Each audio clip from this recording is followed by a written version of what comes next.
Hey, welcome to those who are joining. Thanks for dropping in. Hope you stay long enough to participate in this event. I think it's going to be pretty interesting. Hopefully you've seen the special we're going to talk about. I will mention it several times before the start of the hour. I'll do my official analysis of the new documentary that I saw today. I think it just came out today, but I certainly just saw it today. The New York Post's documentary. So we're going to be talking about that at about 6 o'clock. So if you want to hear my analysis of the documentary, I'm gonna be covering that in detail. Yeah, I'm getting started at 6 o'clock. Actually, at the top of the hour in 15 minutes. I don't know what time zone you're in. I'm gonna be starting in 15 minutes. I'm gonna be covering the documentary that aired from the New York Post. Luigi Mangione, Monster or Martyr, that I saw just today. I think it just came out. I watched it all, took notes, copious notes. I've got all kinds of thoughts and opinions and analysis of the hours plus something special, and I wanted to share those thoughts with you if you're interested in hearing my analysis and my questions and what I got out of that episode. So we'll be starting that in probably about 14 minutes or so. In the meantime, we'll see if we can get some people to join in and participate in the discussion. Hopefully a few of you have actually seen the documentary yourself. If you haven't and you're curious what the documentary says, I will do my best to tell you exactly what happened in that documentary. Yes, another documentary already. This one from the New York Post. Yeah, it's a big one. It's a doozy. There's some big things. There's some big things to discuss in that documentary today. It's going to be interesting. Excellent. Yeah, I saw it for free. I don't believe I have a Tubi. It was aired on Tubi TV. When I looked it up on the internet in a Google search, it came right up, and I was able to immediately start playing, watched the whole hour and something. I made a couple of quick snips from the video and posted some videos teasing this live. I took copious notes of the whole thing. I still have it queued up on my computer. I don't know that I need to go through the effort of recording the whole thing to my hard drive, but I think it's available for free. That you don't have to subscribe to Tubi TV. I think you can get a free subscription to view it if you don't already have Tubi TV. But in any case, I was able to watch the entire documentary today.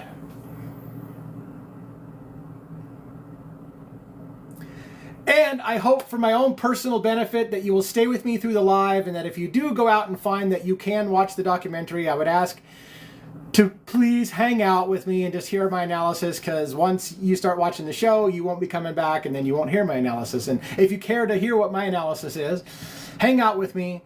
It won't, well, I guess it will be kind of spoilers for the show, but it's only way you're going to hear my analysis if you care to hear my analysis on the documentary.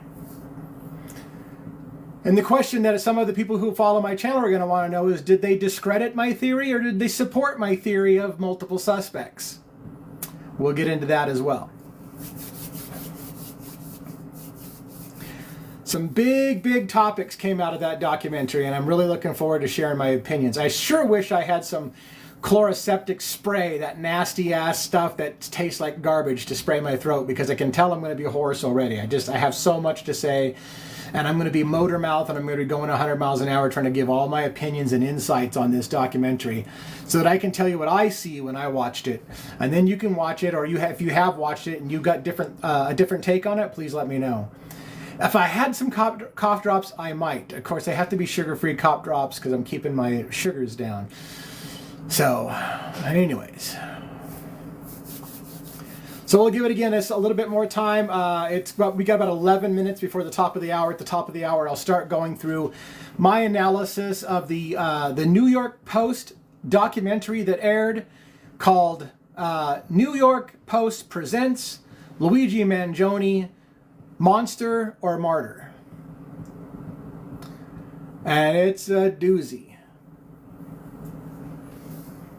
So this is the thing that we're going to talk about.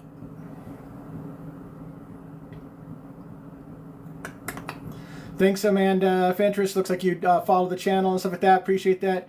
Name one time in history where 2 documentaries come out so fast about one suspect. It's a big one. I think they posted this documentary today. I think. I think it just posted today. I heard they were gonna release it. I hadn't seen it anywhere. And then today I saw somebody on TikTok actually talking about it. So I went out and looked, and it looked like the date stamp was today. So I think the documentary just dropped today. I could be wrong. Maybe I've just missed it for days, but I believe it just dropped today. It just premiered today on Tubi only. Yep. Okay, so I did, woohoo! I caught the current news. I'm usually like well behind, but I don't know if this live is saved. Like I'm still, I get a copy. I do get a copy of my lives. I will tell you this, if you're interested, I can download this live and I can make it available on YouTube. We haven't formally started the YouTube channel, but we plan on having a YouTube channel that backs up this account. So I will if you're really interested at the end and you really want me to do so, I will download this live to my computer and I will upload that to a YouTube channel and make it available for you to watch back if you don't have another way of watching it. Thank you for showing interest in seeing what my analysis is. About 9 minutes, we'll get started into my analysis, and I'll tell you a little summary of what I think about the show in general at the very beginning. And then I will go through I got about 20 bullet points that I wanted to discuss in detail of what I saw and what my take is on it from the documentary.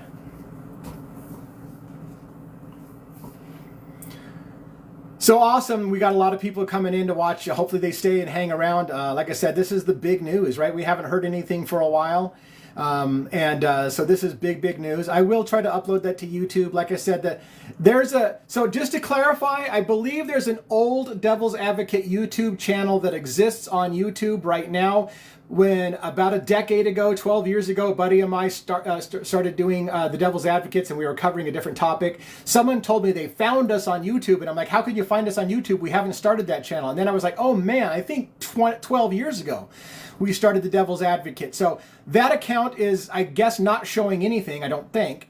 And I'm either going to start uploading to that existing account, or we're going to create a brand new account on YouTube. So whatever is less confusing, we do want to get that YouTube channel up. My buddy, who's my marketing helper on the account and partner, he's probably not going to be thrilled that I'm pushing ahead so fast on that. I didn't really even think about it until someone asked me if I'm going to make this available. And I'm like, well, I guess I could put it up on YouTube. So I'll try to do that.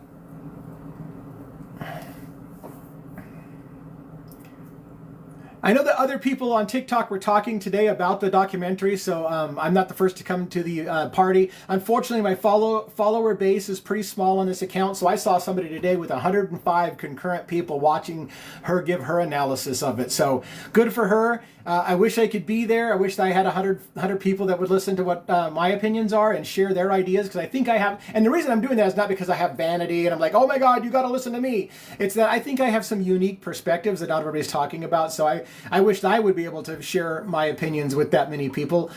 In time, we'll get there.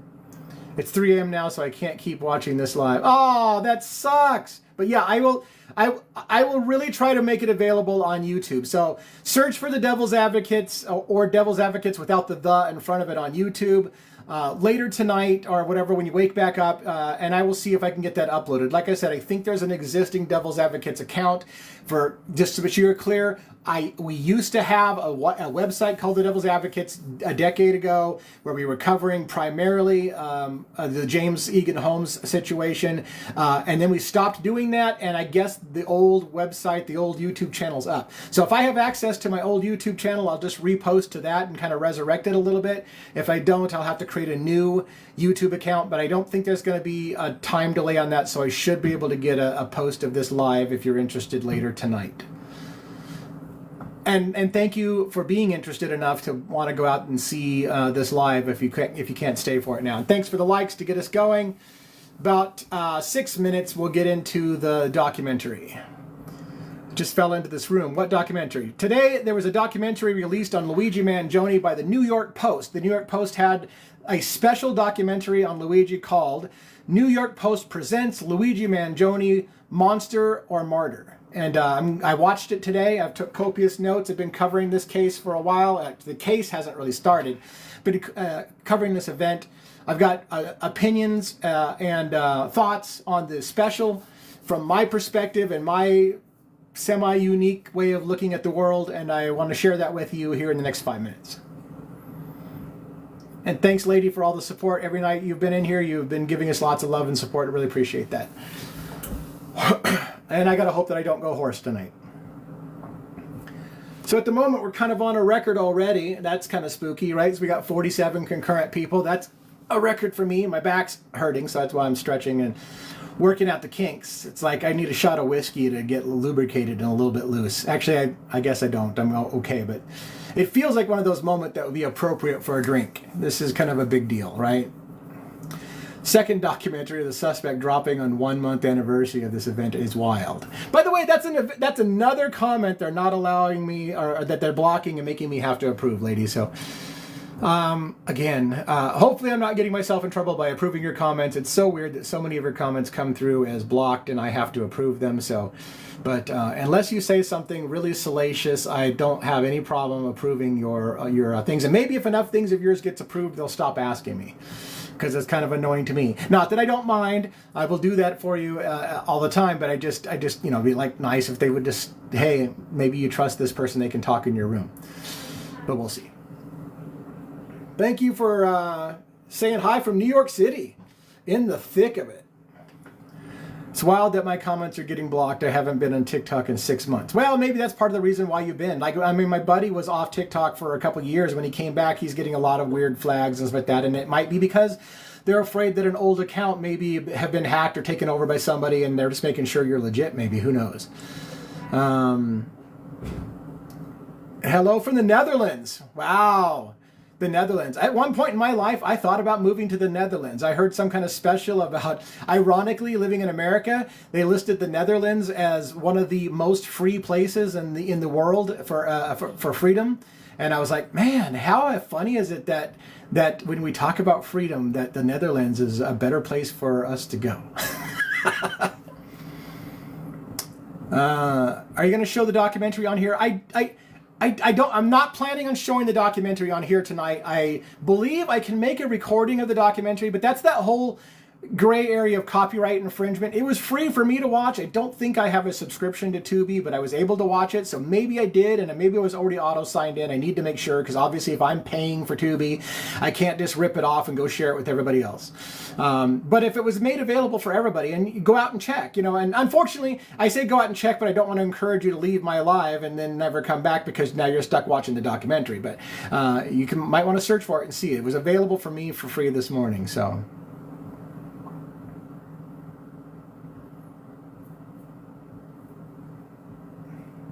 Everyone should be able to sign up for a free trial and watch it themselves. Yes, that is true. And in a self-serving manner, I hope you do that after the show, after this live. But if you do it beforehand, I understand. Maybe you want to get an unbiased look at it before you hear my biased opinion, because I will have some biased opinions.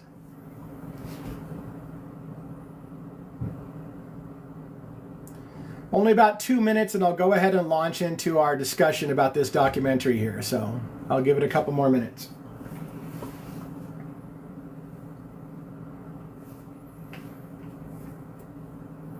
Hello from Italy. Welcome. What time is it in Italy right now for you, I wonder? It's 6 o'clock in the evening on the West Coast in the U.S.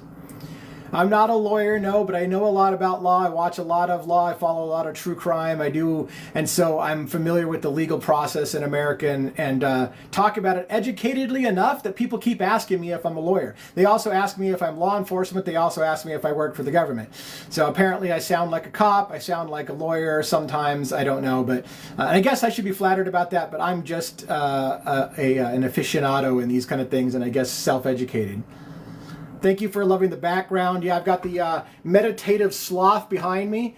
Got that from the Waz shop. I get no promotional benefit from advertising the Waz shop, W-A-Z Waz shop. They have some really cool stuff. I've got a really cool melting Alice in Wonderland meditative type thing as well.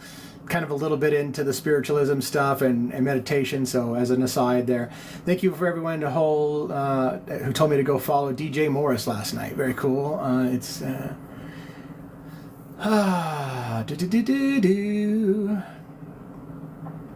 right, it's 6 o'clock, so let's get into our discussion. So, Today, I had heard rumors for a while that the New York Post was going to do a documentary on Luigi Mangione, and today they dropped the documentary online. It is called New York Post. The New York Post presents Luigi Mangione, Murderer or Martyr. It's kind of a mouthful to say. I keep getting it right, even though I don't have it written down in front of me. And I will tell you what my general analysis of the show is.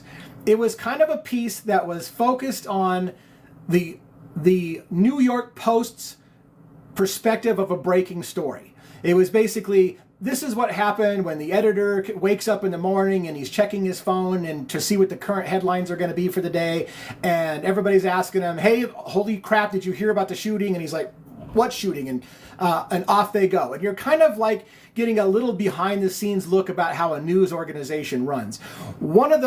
I'm going to get to the bullet points in a minute. A fascinating thing happens in the first 4 minutes when a detective from the New York Police Department, a former retired detective from the New York Police Department, talks about the relationship, the symbiotic relationship between law enforcement and the New York Post and how the two work together. Fascinating stuff. It's an education if you're not aware how the legal process and how the media works together to spin a story. That was amazing to me. But anyway, so again, to summarize the whole thing before we get into the detailed points.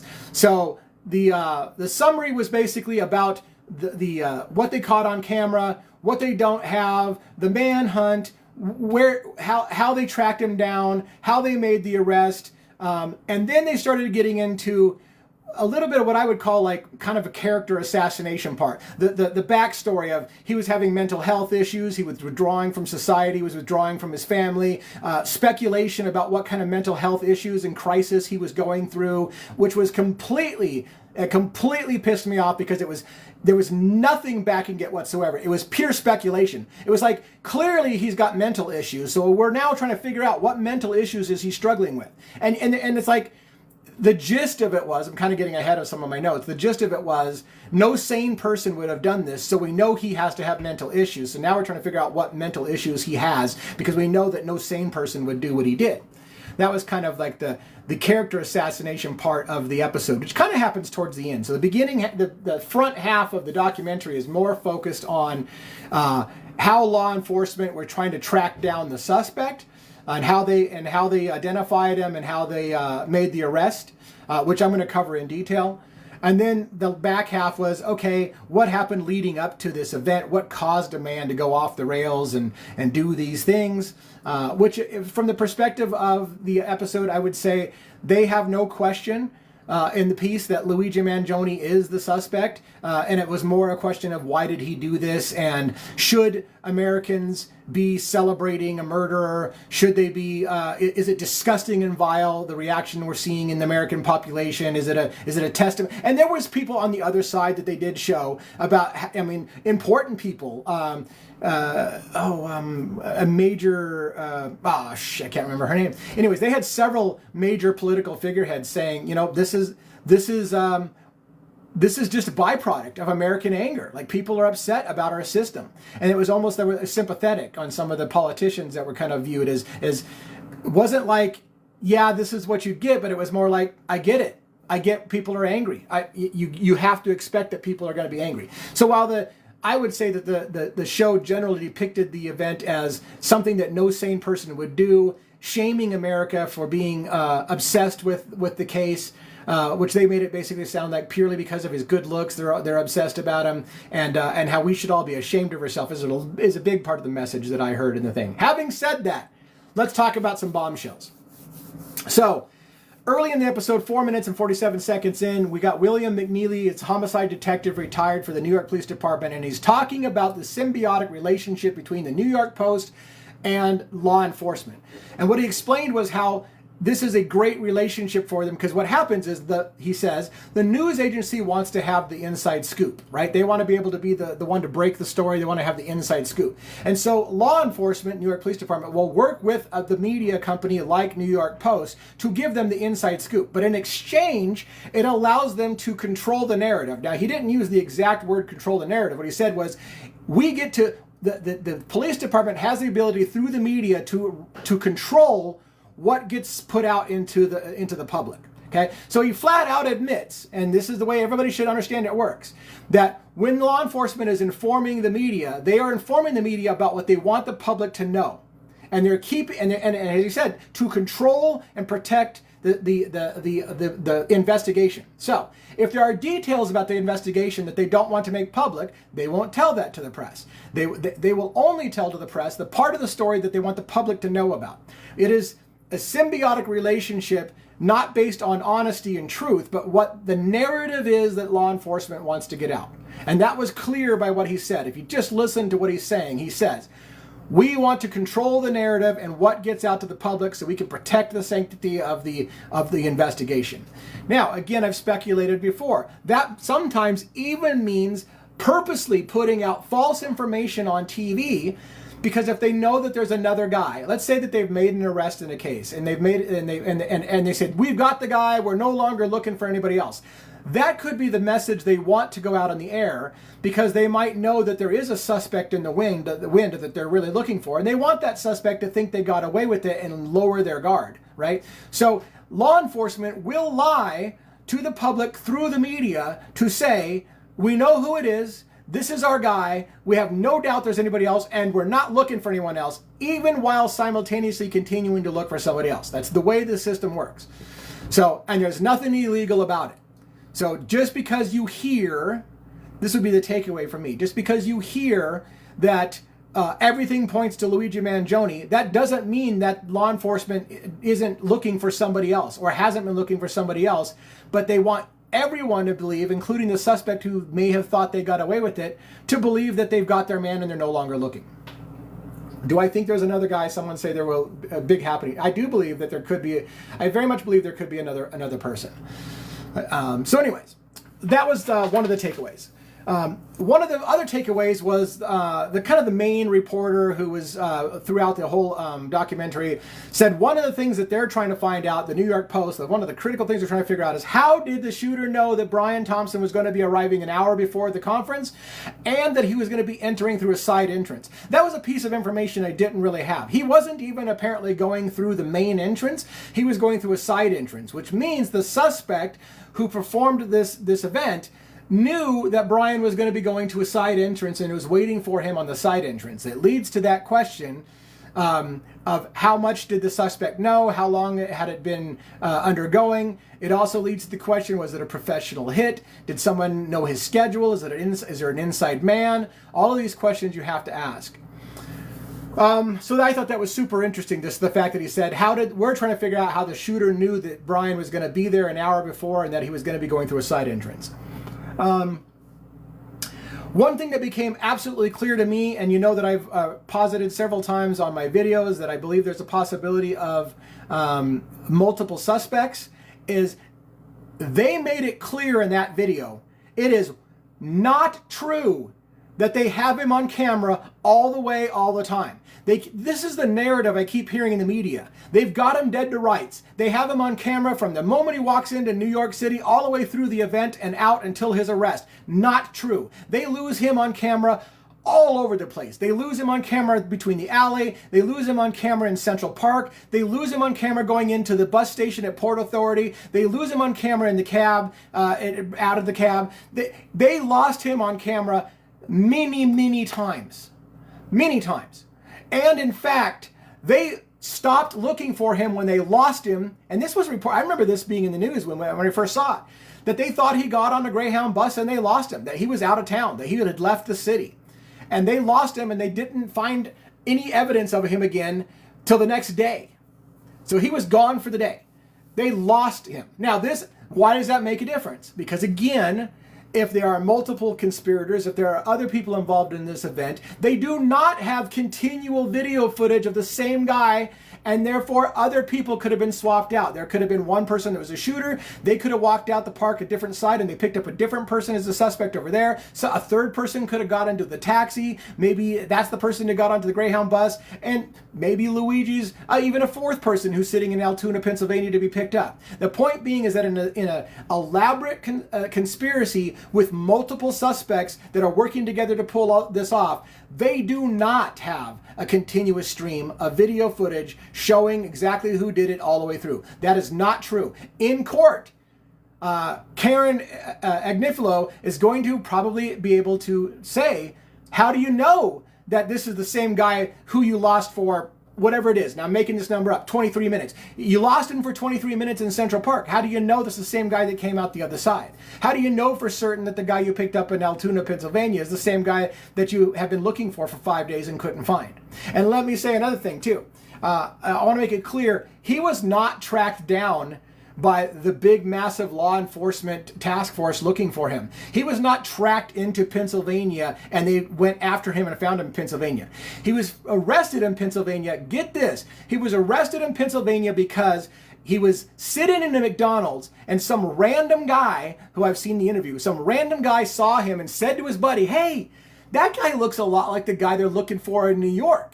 And then a McDonald's employee overheard this, went to another McDonald's employee who then called the police, and 2 Altoona police officers showed up. That's it. Not the federal government, not sweeping in FBI, nothing like that. 2 police officers showed up from Altoona Police Department, and they confronted the gentleman who was wearing a mask, and they asked him to pull down his mask. This is the report allegedly, right? This is the report from the New York Post as they're covering their story today in the documentary. So the 2 Altoona police officers asked the suspect to lower his mask and to show his face, which he did. And then they asked for his identification, which he said his name was Mark Rosario, and he handed him his ID, which is a New Jersey driver's license from New Jersey. The officers looked at it, and they then said the question, according to this documentary, they asked the question, have you been to New York City recently? And at that point, according to the documentary, the suspect became visibly shaken and nervous. And then they said, come on, man, tell us who you really are. And he said, I'm Luigi Mangione. And there was the arrest. Here's another thing you need to pay attention to. The arrest was not, in Altoona, Pennsylvania, the arrest was not on murder. It was not on suspicion of murder. He was arrested for weapons charges, for having the weapon in his backpack. It was weapon charges only. And in fact, this is important to understand because the federal case and the state case in New York are for murder and weapons charges, but those charges are not the whole story. Even if the state doesn't get him, and even if the federal government doesn't get him, he will be brought back to Pennsylvania and tried for gun charges. So they've got 3 different court systems, 2 different states that are all going to make an attempt to get this guy on something. So they've stacked the deck against Mangione. And even if you're watching this trial, and I hate to say this because I know there's a lot of people who are supporting Luigi Mangione, hoping he's not the guy, or if he is the guy, you're even kind of secretly hoping he just gets off on it, whatever the case may be. The point being is that even if he beats the state case and the federal case, which sounds like a monumental task, even if he beats those, he will be brought back to Pennsylvania to face gun charges. So there is all kinds of charges, and there's a whole, we're not even talking about the Pennsylvania case right now because the murder case is superseding the Pennsylvania case. So the documentary started to talk about motive, right? They started to talk about why. Why did this happen? When they started to cover Brian Thompson and his history. Brian Thompson started to work for United Healthcare in 2004 in a relatively low-level position and began to work up in the ranks and became CEO, I believe, in 2021, I think it was, of United Healthcare. But he started out in a relatively low position and became the head in 2021. He started working, let's say 2004 is when actually Brian Thompson began working in United Healthcare. It said that in 2021, Brian Thompson's annual salary was $9,102,852 in 2022. So a year into his tenure as CEO of United Healthcare, his salary was publicly listed $9,102,852. At the same time, according to the special, and this is the part that they didn't make Brian look so great in the eyes of those who are following the money, at the same time that Brian's salary was greatly increasing, so were United Healthcare's denials of claims. And they gave these statistics. In 2019, United Healthcare post-acute care denials for Medicare Advantage were 8.7%. So 8.7% of the cases in 2019 for Medicare Advantage were being denied. By 2024, under Brian Thompson's helm, they were up to a skyrocketing 22.7% denial rate. Meanwhile, his salary keeps going up and up and up as he's denying more and more people, and they're getting to a record high denials. This is all leading to even the New York Post laying down motive for somebody to be really, really pissed off at the abuse of money. So he's making hand over fist money because he's getting rewarded. That's the implication. He's getting rewarded for making the company more money by denying claims. So in 2022, it says Luigi Mangione was allegedly living in Hawaii at an adult dorm. Now, I thought this was interesting, and this is my own personal take. There was an individual talking about where he was living in Hawaii, and she said, "There's no other way to how do I say this other than to say that Luigi was living in an adult dorm."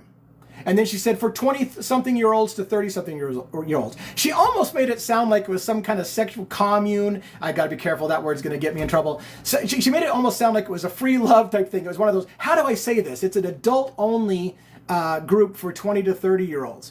And they were having the time of their life in Hawaii. He formed a book club down there. He took a surfing class in which he had an injury during his surfing class and re-injured his back. So he already had a back injury from a previous event. The special does not cover what exactly Luigi Mangione's back injury was. However, he had a surfing accident and re-injured his back. According to the special, when they kind of started doing what I would consider to be a smear piece or a whatever at the end, they started to say, this is when Luigi began his downhill slide. He became so despondent over the fact that his back was hurt. He claimed to people that he could no longer have sex.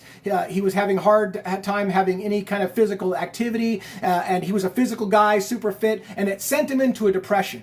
And this depression is what they're leading you to believe is the reason why Luigi Mangione started to withdraw from his friends, withdraw from society, become more and more bitter and angry at the system because of his back issue that had been re-aggravated, and now his life is ruined. He can't have sex, he can't enjoy things, he can't do things, so now I gotta watch myself from saying the S word all the time. I'm sure I'm gonna get flagged for that. Please don't report me for just saying that word, and hopefully their bots won't pick it up. So that was there. Let's see. They described, in 2023, the Department of Justice. This was a big thing that they covered as well. And I have a whole outline, by the way, I have a whole outline of all the dates and times of these things that they're going to talk about in this special, which is the Department of Justice investigation into United Healthcare, including the executives, Brian Thompson, Andrew Whitty, and another individual from United Healthcare, which were all being, thank you for the gifts, by the way. I'm such a rant, I probably don't even have time to say thanks for the gifts, so thank you so much for the gifts. So they were covering, which I covered in a huge outline, which, by the way, as a side tangent, before I get back to that, I want to be very careful. Do not say this person's name in chat. Do not say this person's name at all. Please, please, please. But I want to give you some background about my outline that I created. I called it something else. I listed a bunch of questions I have about this case in that outline. And I have massive documentation with pictures and sources of all the different news sources that reported this, on what happened on what days, all the way going back from Luigi Mangione's valedictorian high school speech. I have it all documented, and I have pictures and I have links for all the sources, right? But I mentioned an individual who is a public figure and is a public interest story about a missing individual. Don't say his name. Don't type his name. And when I did so, I drew the ire of the family of this individual who reported me, I believe, to TikTok for violating their privacy. Which I would argue I can't have violated his privacy. He's a public figure and has even had a Paramount special made about him. Don't say his name. Don't type it, please. So because I made that comment, TikTok immediately banned my video. I appealed and said that that's not an appropriate pull, and they upheld the ban. They said that's personal information. Now, I don't know how it's personal information, because I can talk about anybody else. I can talk about congressmen. I can talk about heads of CEOs. I can talk about everybody else. But apparently this one guy I can't talk about because his family got hurt and they're busy on TikTok. And that's okay. I understand. I was sensitive. In my opinion, I was trying to be sensitive. One video I made of that family, I regret. I can see why they would take it bad. But that time, that outline certainly was very, very honest and fair with what I said. I repeatedly said there's no connection that I can see between these two individuals. Having said that, I later found ties between those two individuals and I updated my outline. But I'm not banned because I updated the outline. I did find ties between those individuals. They're a little weird, like a lot weird, but I can't share it with you. You can't ask me about it. I can't share it with you. I can't link it because even if I send it to you in a private message, they flag that and ask if you would like to report me for talking about it. I'm just not allowed to talk about it. We're working on how to work around that. And I'm sorry I went on the big side tangent. I'm done with that side tangent. I just want to say that I cover in my outline what this special talked about, which is that in 2023, the Department of Justice started an investigation into antitrust, basically, for the acquisition practices of United Healthcare. Acquisition meaning Change Health. So United Healthcare wanted to purchase Change Health. There was some problems. They were told not to do that. They proceeded with that anyways. The Department of Justice opened up a case to investigate the purchase of Change Health by United Healthcare. And I know it gets confusing and a lot of people can't really want to wrap their head around the money, but here's why it's important. So at the time that the Department of Justice was opening an investigation into United Healthcare, and we're calling in Brian Thompson, Andrew Whitty, which is the CEO of United Health Group. So, and again, if you're not familiar with what the differences are, United Health Group is the parent company, United Healthcare is the daughter company. Brian Thompson's the CEO of United Healthcare. Andrew Whitty is the CEO of United Health Group. Both of those individuals were named in the Department of Justice investigation, and they were going to be brought in and be deposed for what they know about what happened, which was prior to it becoming public knowledge that the Department of Justice was investigating United Healthcare. The Brian Thompson, Andrew Whitty, and others sold off a crap ton of their stock, which was about to become devalued when it became public knowledge that they were under investigation. The profits that I heard that Brian Thompson himself netted was $15 million off of the sale of the stock before it collapsed. The Hollywood Fire Department Pension Fund filed a class action lawsuit against United Healthcare. And again, if you're not a money person and you're not getting why this relates to Luigi Mangione, hear me out. Just wait, okay? So the Hollywood Pension Fund sued United Healthcare in a class action lawsuit. I'm going to prove in a comment for insider information. Because Brian Thompson and Andrew Whitty and et al. From United Healthcare and United Health Group knew that they were under investigation but didn't divulge it while they sold off stocks and got out before the ass fell out underneath them. It defrauded a bunch of money from the pension fund, and they said, we're suing you and we're going to court and we're going to prove that you had insider trading. All this shit was coming to a head, and Brian Thompson was going to be having to testify along with Andrew Whitty on March 2025. I want to say March 5th, 2025. So that's coming up still. Guess what, though? Brian Thompson's not going to get to testify. So they covered that, and basically that now there's a money motive, right? So I can't see personally how Luigi Mangione profits money-wise from that whole pension fund thing. I would see a scenario where you have to ask as a critical thinker, did the insurance industry itself want to keep Brian Thompson's mouth shut before going to before Congress or before the Department of Justice and testifying about insider trading? Did someone on the inside want him shut up? Was a hired hitman hired to take him out so he would not talk to the Department of Justice? Did he tell somebody he was planning on talking to the Department of Justice and they said, hell no, you're not. Over your dead body, you're talking to the Department of Justice. So now there's motive, right? There's a motive. So for those who are Luigi Mangione fans, here's what you got. reasonable doubt that there's somebody else who has a bigger reason to take him out than the guy who's upset about health insurance in general.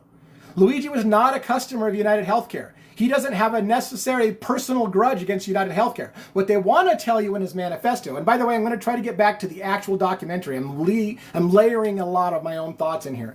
What they want to tell you is that Luigi was just upset with healthcare in general in this country, and Brian was just a target of opportunity, and he's like, well, hell, this guy's as good as anybody. I'll take this guy out. And then it wasn't personal, and it wasn't about United Healthcare in particular. But they've got a better motive, in my opinion, they got a better motive that a hitman was hired to take him out, because there's $825 million in losses that United Healthcare took after the announcement that they had this major cyber hack and they were under investigation. All of these things kind of plummeted stock for a while, right? And their CEOs, including Brian Thompson, cashed out before all the shit hit the fan. So, one of the other things that came out in the documentary that I thought was a bombshell in a way, was I had heard at one point that the shell casings had deny, defend, depose written on them in a Sharpie, is what I had seen. Now, I don't have a source for that, so maybe I saw that wrong. The New York Post made it clear it was engraved on the casings. So now we're going to want to know those questions. Where is Luigi's engraving kit? Are they going to raid his house? Are they going to find the engraving kit that he used to engrave these words on it? It's going to lead to premeditation. How long had he planned out this thing? How carefully did he have to write? Because there's a narrative that says he's going to ask, or he's going to plead insanity, right? And I'm sorry if I'm not saying allegedly enough, okay? I 100% believe in the presumption of innocence in this country. He is innocent until proven guilty. So I apologize if I'm not saying allegedly enough. I want to make it clear, all of this is allegedly. This is New York Post's, I will tell you this, the New York Post makes it pretty clear that he is the shooter. And there's no question about it. That is the general take of their episode. Luigi's the shooter. Now we have to figure out why. And did he have mental health issues, and does it make a difference? Is an insanity plea going to work for him? Because we know he's the shooter, and there's no question about it. That was the general take of the documentary. We know he did it, which is horrible, because you have a presumption of innocence in this country. But that's the basic thing. They confirmed that the words deny, defend, oppose were engraved in the bullets, not just written in Sharpie. I want to point out they talked about that exit in the cab. So we know that there was a photo taken, which I have said looks damn like the suspect literally leaned up into the partition and looked straight at the dash cam that's on taxi cabs to protect the taxi's safety. And you couldn't have posed for a better photo. So I ask myself, how does a guy who commits this crime the way that he does, in face mask and all this stuff like that, and careful planning a route to escape and go into Central Park where he knows he's going to be off camera for a considerable amount of time, according to the 2020 that did a special on him earlier. How does he do all those things and be stupid enough to not know that there's a camera on the dash cam and lean forward and go and smile for the camera? It makes no sense to me. But anyways, so what they revealed in the documentary today was that that individual is tracked in that taxi from going into, let's see if I can find it, 178th Street in Amsterdam to the Greyhound bus station. And they track him all the way there. And they track him getting out of the cab and going into the Greyhound station on 178th in Amsterdam. And then they lose him. They lost him. So again, they do not have continual coverage of him. In fact, the news reported they suspect by now he must have gotten on a bus and is gone because they've lost him.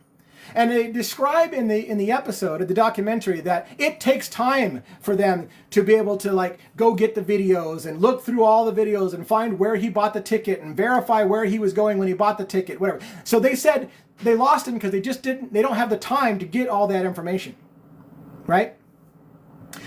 So they lose him several times, and then the trail goes cold. Now, here's a shocker. This was a shocker to me. I had to go back and listen to it again because I couldn't believe this when I heard this. The image of the hostel, I didn't know. The image of the hostel is on the 5th, the day after the shooting.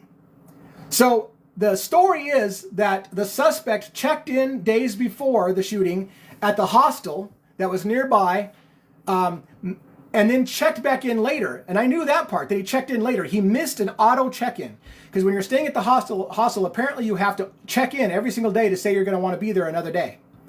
The shocker to me was to find out that he checked out on the 4th by auto checkout when the event was happening, and then came back on the 5th and checked back in after the shooting.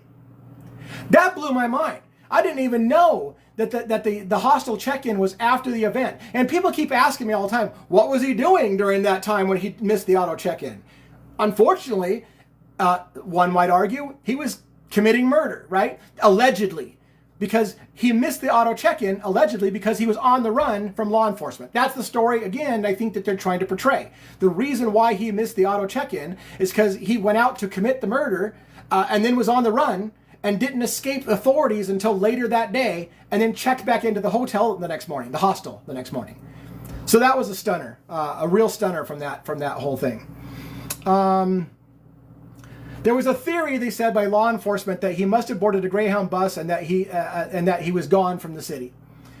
And then, let's see. So again, they talk about at the hostel when he checked in on the 5th. The story goes that the girl behind the counter, the reception desk, was flirting with him, said, let me see that pretty face of yours. And so he obliged by pulling down his face mask, and that's the famous shot we've got of him smiling, flirting with the female receptionist who wanted to see his pretty face. Again, I don't know and don't understand how it makes entire sense that a person wouldn't make more of an effort to know exactly where the video cameras are, but okay, let's go with it. That's the official story. I want to say another thing. There's been a lot of talk about the backpacks, how the backpack doesn't look the same in the actual shooting. The backpack doesn't look the same that you see on Luigi. The backpack doesn't look the same necessarily what you see in the cab. Okay, so what about the multiple backpacks? I said one time that it's possible, we don't even know if the official story is going to be that the backpack in Central Park was his backpack. They reported, yes, multiple times that a backpack was found in Central Park full of Monopoly money. It has been assumed that that's been the suspect's backpack and that he dropped it in Central Park. Having said that, he is also seen leaving Central Park with a bike and a backpack. So if he dropped the backpack, what's this other backpack? Now, again, if I have to try and guess the story, and if I'm trying to support the official story for a moment and follow their logic, he must have dropped one backpack and picked up a different backpack that was hidden in Central Park and rode out with the other backpack. So there has to be more than one backpack, and the exchange had to have been made because they did, on this special, on this documentary by the New York Post, they confirmed that the suspect did leave that backpack full of Monopoly money. It is his. They've officially stated that is the official story. The backpack full of Monopoly money is the suspect's backpack. So now we have to have an explanation why the suspect still has a backpack when he leaves Central Park later on 77th Street. Why he has a backpack later when he's picked up, if the backpack was left in Central Park. Right? So these are questions now that we have to have answered. Let me look at my notes. So Joe Marino, senior reporter for the New York Post, indicates that the person was discovered 3 days. Oh yeah. Oh gosh, this was this. So Joe Marino, a senior reporter for the New York Post, indicated that there was a point when law enforcement had a dead ringer for the man they were looking for, and they hunted him down only to find out that he had an airtight alibi and could not have been in New York City during the time of the event, and they had to back up and let him go. Whoa! So how many dead ringers are there for the suspect? That's super interesting, considering that I pointed out that there's several people who look a lot the same, but different enough. You put on a face mask and all you see is eyes and eyebrows and whatever. It's real hard to say, especially if law enforcement themselves says they're following a dead ringer for the suspect, only to find out he has an airtight alibi. The question is, does Luigi have an airtight alibi? Is that why he's smiling like the freaking cat that ate the canary in the courtroom? Because he knows he's got an airtight alibi. Now, part of that doesn't make sense based on what Luigi supposedly said to the arresting officers, if their story can be held true. The serial number, by the way, is a different kind of scenario. If you can remember, Norma, to ask that at the end when I get done with my notes. I am getting kind of to the end of my notes. No, I'm not. Okay, but hopefully you can remember that, and we'll talk about that in a little bit. So they covered a little bit about the arrest. 9 a.m., approximately 9 a.m., a person walks into McDonald's, which is the suspect that has been arrested, believing to be Luigi Mangione. He's wearing a light tan knitted cap, dark jacket, and carrying a backpack. He takes off his face mask and lets it dangle from his right ear while he's eating hash browns or something like that. Someone recognizes him and says, hey, that looks like the guy that they're looking for. The phone calls get made. Altoona police show up. They ask him for his ID. He gives them Mark Rosario. And then when they pressure him about whether he's been in New York, he panics, tells them he's Luigi. They take his backpack. They find a manifesto in there saying that he's the one that did it and he acted alone. He has the gun in his backpack. He has the silencer in his backpack. He has, how many? He had 9. He had several. Maybe he had 6 9mm bullets. They made a point that this was great. This is the prejudice of the press, right? He had so she said there were 9mm rounds found in his backpack, and she did say maybe she meant all, I don't know, a hollow point bullet, which is designed for mass carnage. Now the asinine part about that is bullets are designed to kill people or cause harm. It's not like a gentle thing, right? So acting like, well, that bullet is designed for mass carnage. Duh! That's what weapons are designed for, unfortunately, right? Making a big deal out of it like, well, that's designed to hurt somebody. By definition, those weapons are designed to hurt somebody. Anyways, I just thought that was kind of funny myself, but maybe that's just me. So let's see.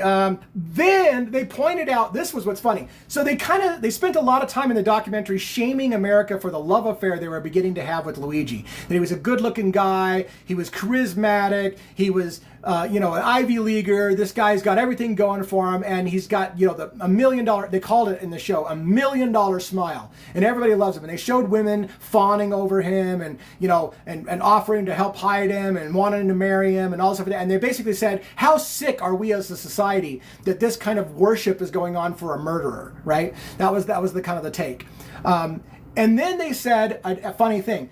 When he was arrested, and you have that moment where Luigi's being manhandled. I think it was when he was being transferred from custody from Pennsylvania into New York, and they're shoving him into the police station. And he's yelling out about how they've lost touch with the American public, American intelligence, or it's an insult to the American intelligence, and they've lost touch with America's lived experience, something to that extent. When he did that, he was yelling, and he had an angry expression on his face for about 1 second. He had this grimace, and they freaking shot that shot. They put it all over the New York Post, big huge thing of him grimacing and yelling in anger, and they said that was a fantastic shot, because the first time people saw him not as the pretty boy, wonderful smile, $1 million smile guy, but somebody full of rage and hatred. Think about that. They loved having the photo of him with that moment when his face is yelling to say, this was fantastic for us, because it showed America a man who's angry and vile and full of rage, not the sweet little innocent boy with a good-looking smile. So I thought that was very telling and very funny, the prejudice in that statement. The documentary, among other things, spent time talking about his Goodreads account and how he apparently praised some of the words from Ted Kaczynski, the Unabomber. Specifically, they pointed out that he quoted a line from the book that when all other forms of communication fail, violence is necessary to survive. Also, he wrote, it's not terrorism, it's war and revolution. So they're basically saying, he was a nutbag. He thought that somehow violence was an end to a means, right? And this is where I want to ask America to think about this for a minute. What they want to tell you, and a friend of mine had a TikTok video that I love, which was that America has a history of solving problems by violence, extreme violence. We became a nation by committing extreme acts of violence against British soldiers when we had the independence, and we shot soldiers in the back. But now the narrative is, how much of a coward do you have to be to shoot someone in the back? And violence is never the answer. Our whole nation was founded on violence. It's just hilarious to me in some regards. But anyways, and what they really wanted to spin in the narrative is that violence is never the answer, and that no one in their right mind, and this was funny, no one in their right mind would think that violence is a way to solve anything. So therefore, he must have a mental delusion and some kind of psychosis that he's under, because no one in their right mind would think that violence is a way to solve something, except for maybe governments. Thanks for the gifts, by the way. They revealed in the documentary as well that the Mangione family has a trust worth more than $4 million in their family trust, and a house that they live in that is worth over $2 million. It was just some interesting things that he comes from a wealthy family. He went to a high school in which it was an all-boys high school, that the cost of the high school is $40,000 a year annually, and that his family could afford to send him to that. So this is a wealthy kid from a wealthy family with a lot of money. What they wanted to show that for, I don't know, but what it indicates is there wasn't probably a money motivation for Luigi, right? Not a money motivation for Luigi, if he's the shooter, allegedly. Now here's where a stunner was for me, too. This was a stunner. They showed a clip from Karen Agnifilo, his current lawyer, defending him in the state and federal case, that blew my mind when I saw it. And it was Karen Agnifilo saying something to the effect of, they have so much information, so much evidence against him, that he's probably going to have to go for an insanity plea. And I thought, holy shit, what lawyer would say that about their client before the trials even started? Well, that's the kicker. It was a clip of Karen Agnifilo, apparently, before she was hired to be his attorney. And somebody was asking her opinions on the case. And before looking at the case, she said, well, it seems to me they've got a ton of evidence against him, and he's probably going to have to go for an insanity plea. Now the question you have to ask is, does that mean that's what Karen's going to do? Is Karen going to try to somehow spin the idea that her client was mentally insane or couldn't think properly, that we should give him a lesser sentence because he was having a mental crisis? I've seen nothing from her at all on that. But to see Karen Agnifilo actually say in some kind of consulting thing before she became his attorney, that it seemed to her there was an overwhelming amount of evidence against him and that his defender is probably going to have to go for an insanity plea, was super weird to me.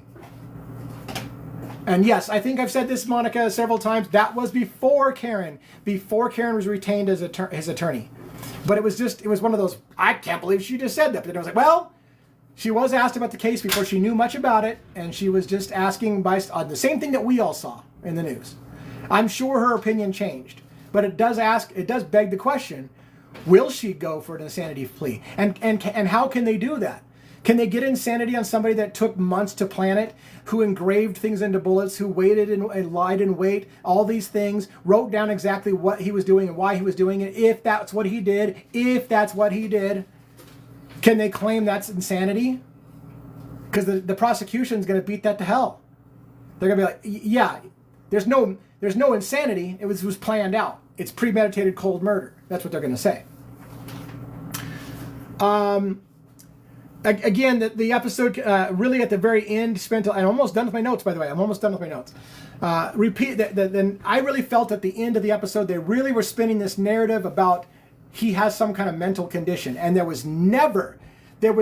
the episode, the documentary, not one time did they mention that he was undergoing psychiatric treatment, that he was taking psychiatric meds, anything. It was based on a guy on the documentary who said, I was in that courtroom and Luigi looked at me and I looked at him and then he looked back at me and I noticed he was fidgeting and I thought to myself, what kind of mental thing is going on in your head? What condition do you have?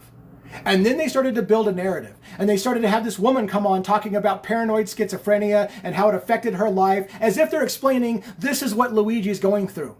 Zero evidence was presented. Not even a shred of documentation or even a hint that he was undergoing any kind of treatment. It was just like, well, we all wonder what kind of mental issue he's got. So let's talk to this person who has paranoid schizophrenia to explain to us what's probably going on in his head. Such a prejudicial piece of crap, if you ask my opinion. That's prejudicial crap. I can't believe they put that in there. Anyways, that's just me. And then I think we're done. They also said Oh yeah, I had a last thought, which was just basically, a thought raised my head is like, is this whole thing happening because they spent so much time talking about how sick America is, that he's becoming this cult hero, that people worship the guy practically. They're making candles like he's a saint and saying prayers to him and writing songs and odes to him. And over they said, what's wrong with America that they've gotten to this point that this is acceptable? And I thought, is this what they're going to use to try to shut down TikTok?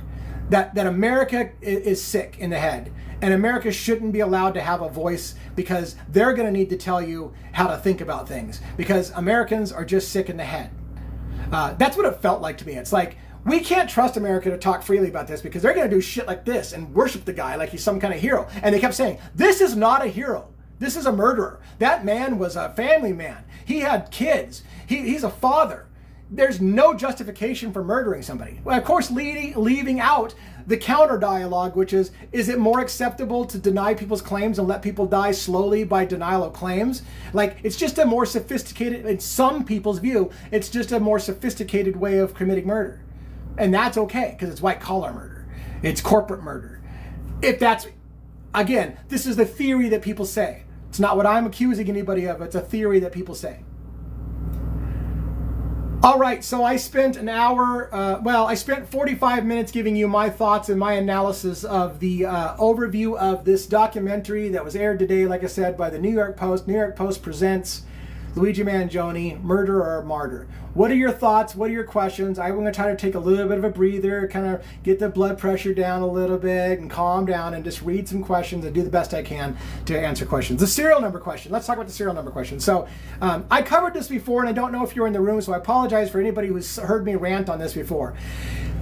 So I think it was Peak, but I'm not sure, and I should be careful because I don't want to slander anybody's company if it wasn't Peak. But the backpack, so it was aired on TV about the backpack that the shooter was wearing. And the CEO of the company who makes the backpack preemptively called into law enforcement and said, hey, I recognize our backpack on this guy. I might be able to help you identify who purchased that one because we have serial numbers on our backpacks and register who actually bought the backpack. I think I might be able to help you track that guy down.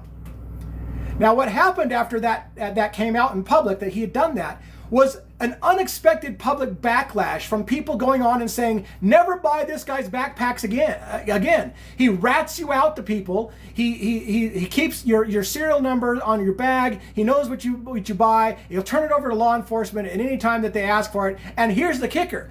So when they started to lose money on their backpacks because their brand was being shit on by people saying, never go to do business with this guy again, he's an a-hole, like he's ratting this guy out and trying to hand over all his personal information. And his defense, the CEO of that company, was to say, well, if law enforcement wants that information, they could have come and asked me to it, and I would have to give it to them. Peak Design is what I thought it was. So if it's Peak Design, I hope you're right about that, because again, I don't want to bad mouth a company if it wasn't Peak Design, but I think it was Peak Design.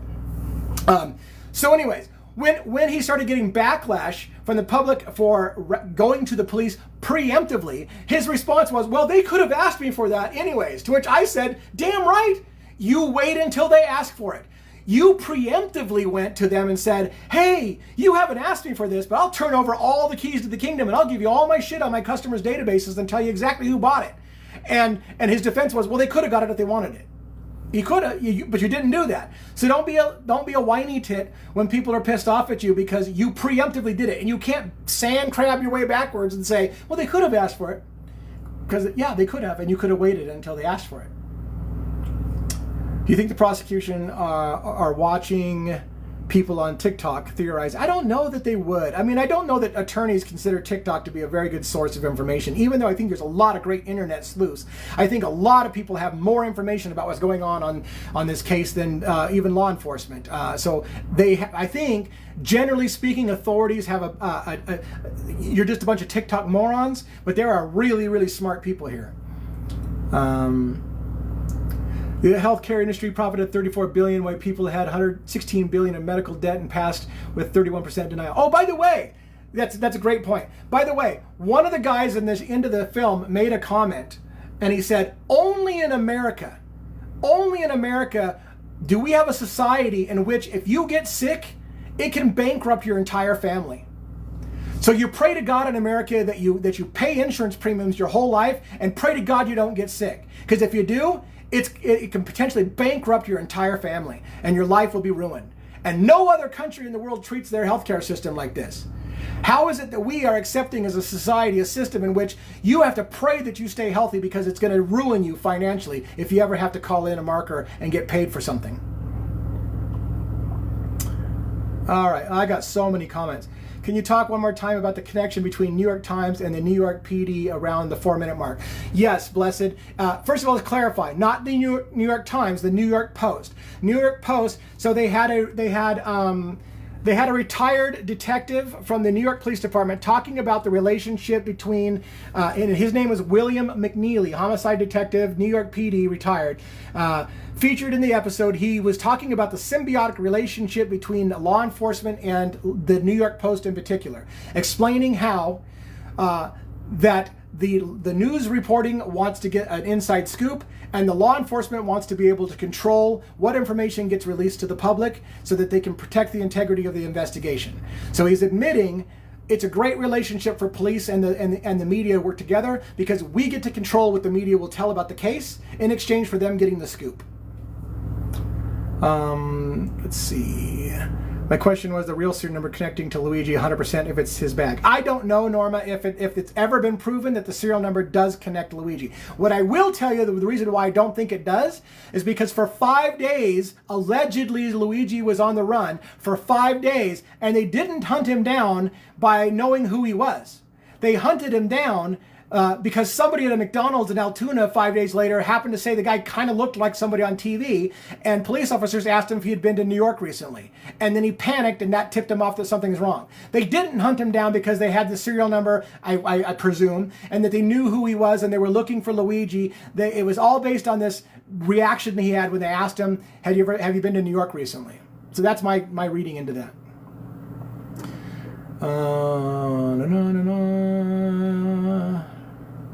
Here in the UK it's free, but there's a long waiting list. Right, and that was one of the things somebody did point out in this show as well, I think, which is, maybe it wasn't in the show, maybe it was other research. Luigi Mangione, I think, was talking to Gunwinder Bogle, I think it was, about how he was envious of him because he had basically free healthcare. And Bogle, who wrote this article about you're probably really an NPC. I covered this, by the way, in my videos as well. So Gunwinder Bogle wrote an article about why you're probably an NPC in life, why you're not really playing the game of life. You're just a floater who does nothing in life. And supposedly Gunwinder said that Luigi had reached out to him about that article because it resonated with him that he didn't want to be a floater in life. He didn't want to be somebody who just goes through doing nothing and actually making a difference. He wanted to make a difference in life. He wanted to be a player of the game of life and not just a nobody that just is an NPC. Anyways, that's an aside thing. But apparently, Gunwinder, he praised, supposedly, Gunwinder said that Luigi praised him for like how lucky he was for being in a country where he had free healthcare. And he's like, it's not as good as you think, man, because we got long waiting lists to get in because everybody can get access to it. So now there's a huge waiting list. So supposedly that was a conversation him and Luigi had, allegedly. I could walk into a doctor and hospital and get anything for free. Long wait lists here too. I had to wait 6 months for surgery while bleeding and betting blood. Ugh. Sorry to hear that. Or needing blood, sorry to hear that. Blood transfusion.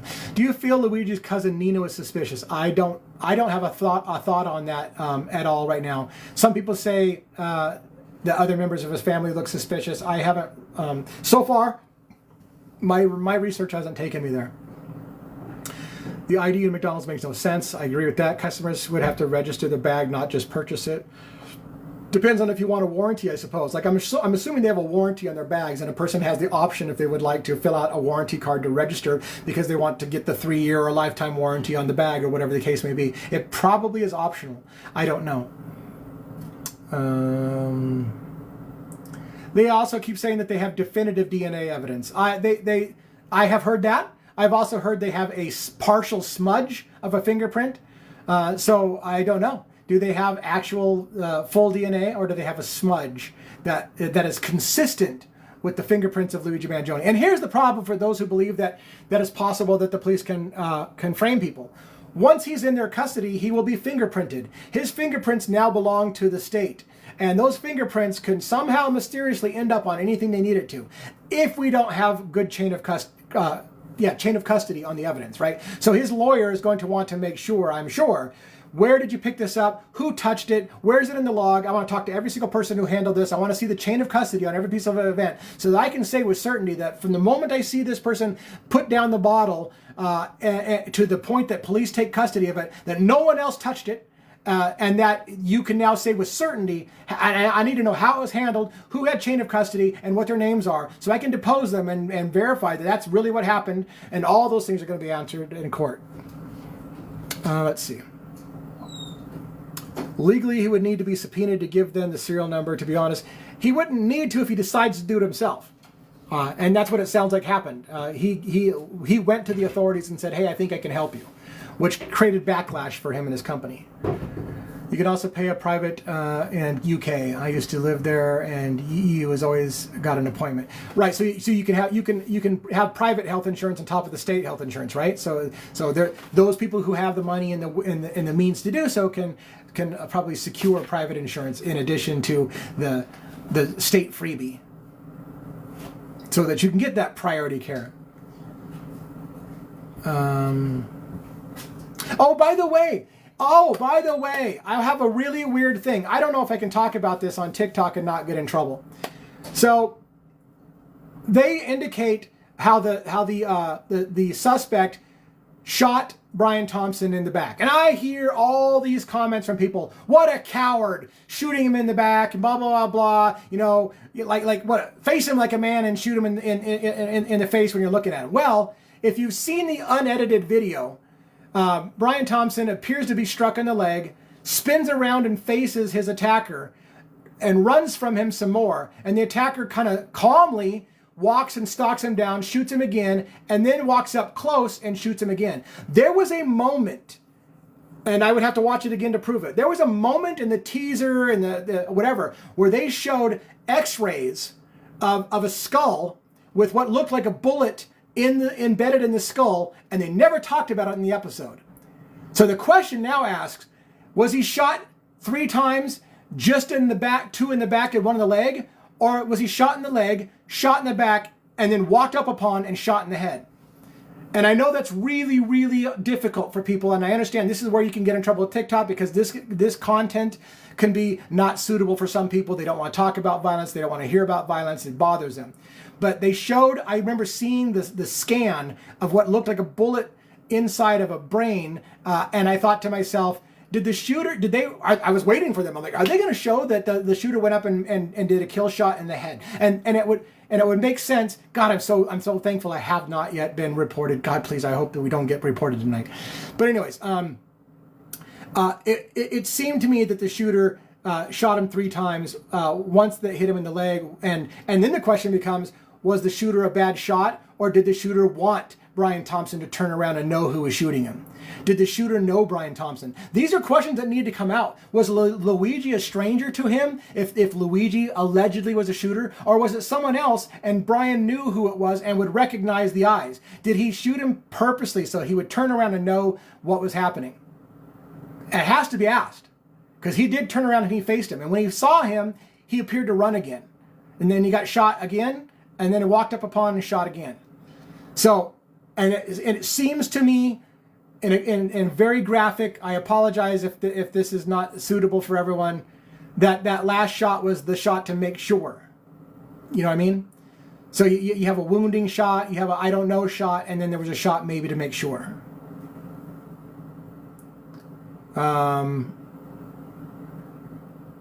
Yeah, Chief Joseph Kenny says Luigi wasn't even on their radar for our news conference. I agree with that. I don't think they didn't track him down to Altoona. It was almost like a lucky thing on their part. Some guy on TikTok said the charges were dropped. I saw that too. I do not believe it. I do not 1 second believe that the charges were dropped. My wife kind of bought into that a little bit. Not bought into it, but she's like, did you see that they dropped all the charges? And I'm like, bullshit, they dropped all the charges. There's no way in hell they dropped all the charges. She goes, oh yeah, there's guys showing the docket and they show no charges against him. I guess not true. I don't know. That source didn't look legit to me. I don't believe it's true. We still have court dates on the docket. January 18th is the next court date. He's still arrested. If they dropped the charges, he wouldn't be in prison. or jail, or whatever it is you want to call it right now. Why didn't they show the camera like at the McDonald's like they were doing at the cops? You can only presume, Norma, that those cameras have been confiscated and is part of the ongoing investigation. You hear that term a lot from law enforcement. This is part of an ongoing investigation. If, for example, there is another suspect on the loose and law enforcement knows it, then they might want to make sure that the narrative is out there in the public that it's one guy and one guy only, and they've got him and they're done, while continuing to hope that that person lowers their guard. And maybe they'll make an arrest in a week and you'll be like, holy shit, they made another arrest, and now all of a sudden they're changing their story. And they would do that, and it would be quasi-illegal to lie to the media about what they know, because they're trying to get somebody to give up their guard, right? To make them get sloppy. How did the shooter know the location of Thompson's time date? Is that shareholder knowledge? Yes, it certainly would be shareholder knowledge, and it probably was publicly available in several places. And if it wasn't publicly, I did hear somebody explain a really good explanation of what that shareholder meeting really was. And I almost hesitate to explain it because I'm not sure she's right, but she indicates that that meeting was more of kind of a meeting of, here are the new products that we're going to roll out next year, and here's how they're going to make you money. So talk to all your investor friends and think about investing in United Healthcare this year, because we got some great things in the works, and here's what's going to happen, and here's how we're going to make you so much more money this year. That was kind of what was going on. And that would have been, according to this person that I heard, and I have no idea if they're correct or not, that all a person would have to have had was one purchase of stock, one single share of stock in the company, and they would have been invited to that shareholder meeting online. They wouldn't have been invited to see it in person, but they would have been invited to see it online. So it would have been public for anybody who had at least a share in the company, according to that person. I cannot verify any of that. I'm still doing research. I'm still building that big, what I call now an outline, because if I use the T word and call it that, I think I get flagged. And so I wish I could share. I swear I wish I could share my outline with you guys. I don't know how to do that yet. You're going to have to find a way to reach out to me off of TikTok. And if you find a way to reach out to me off of TikTok, I will certainly help you find that. TikTok wants no part of me talking about it on TikTok. If you want my information, I will gladly share it with you for free.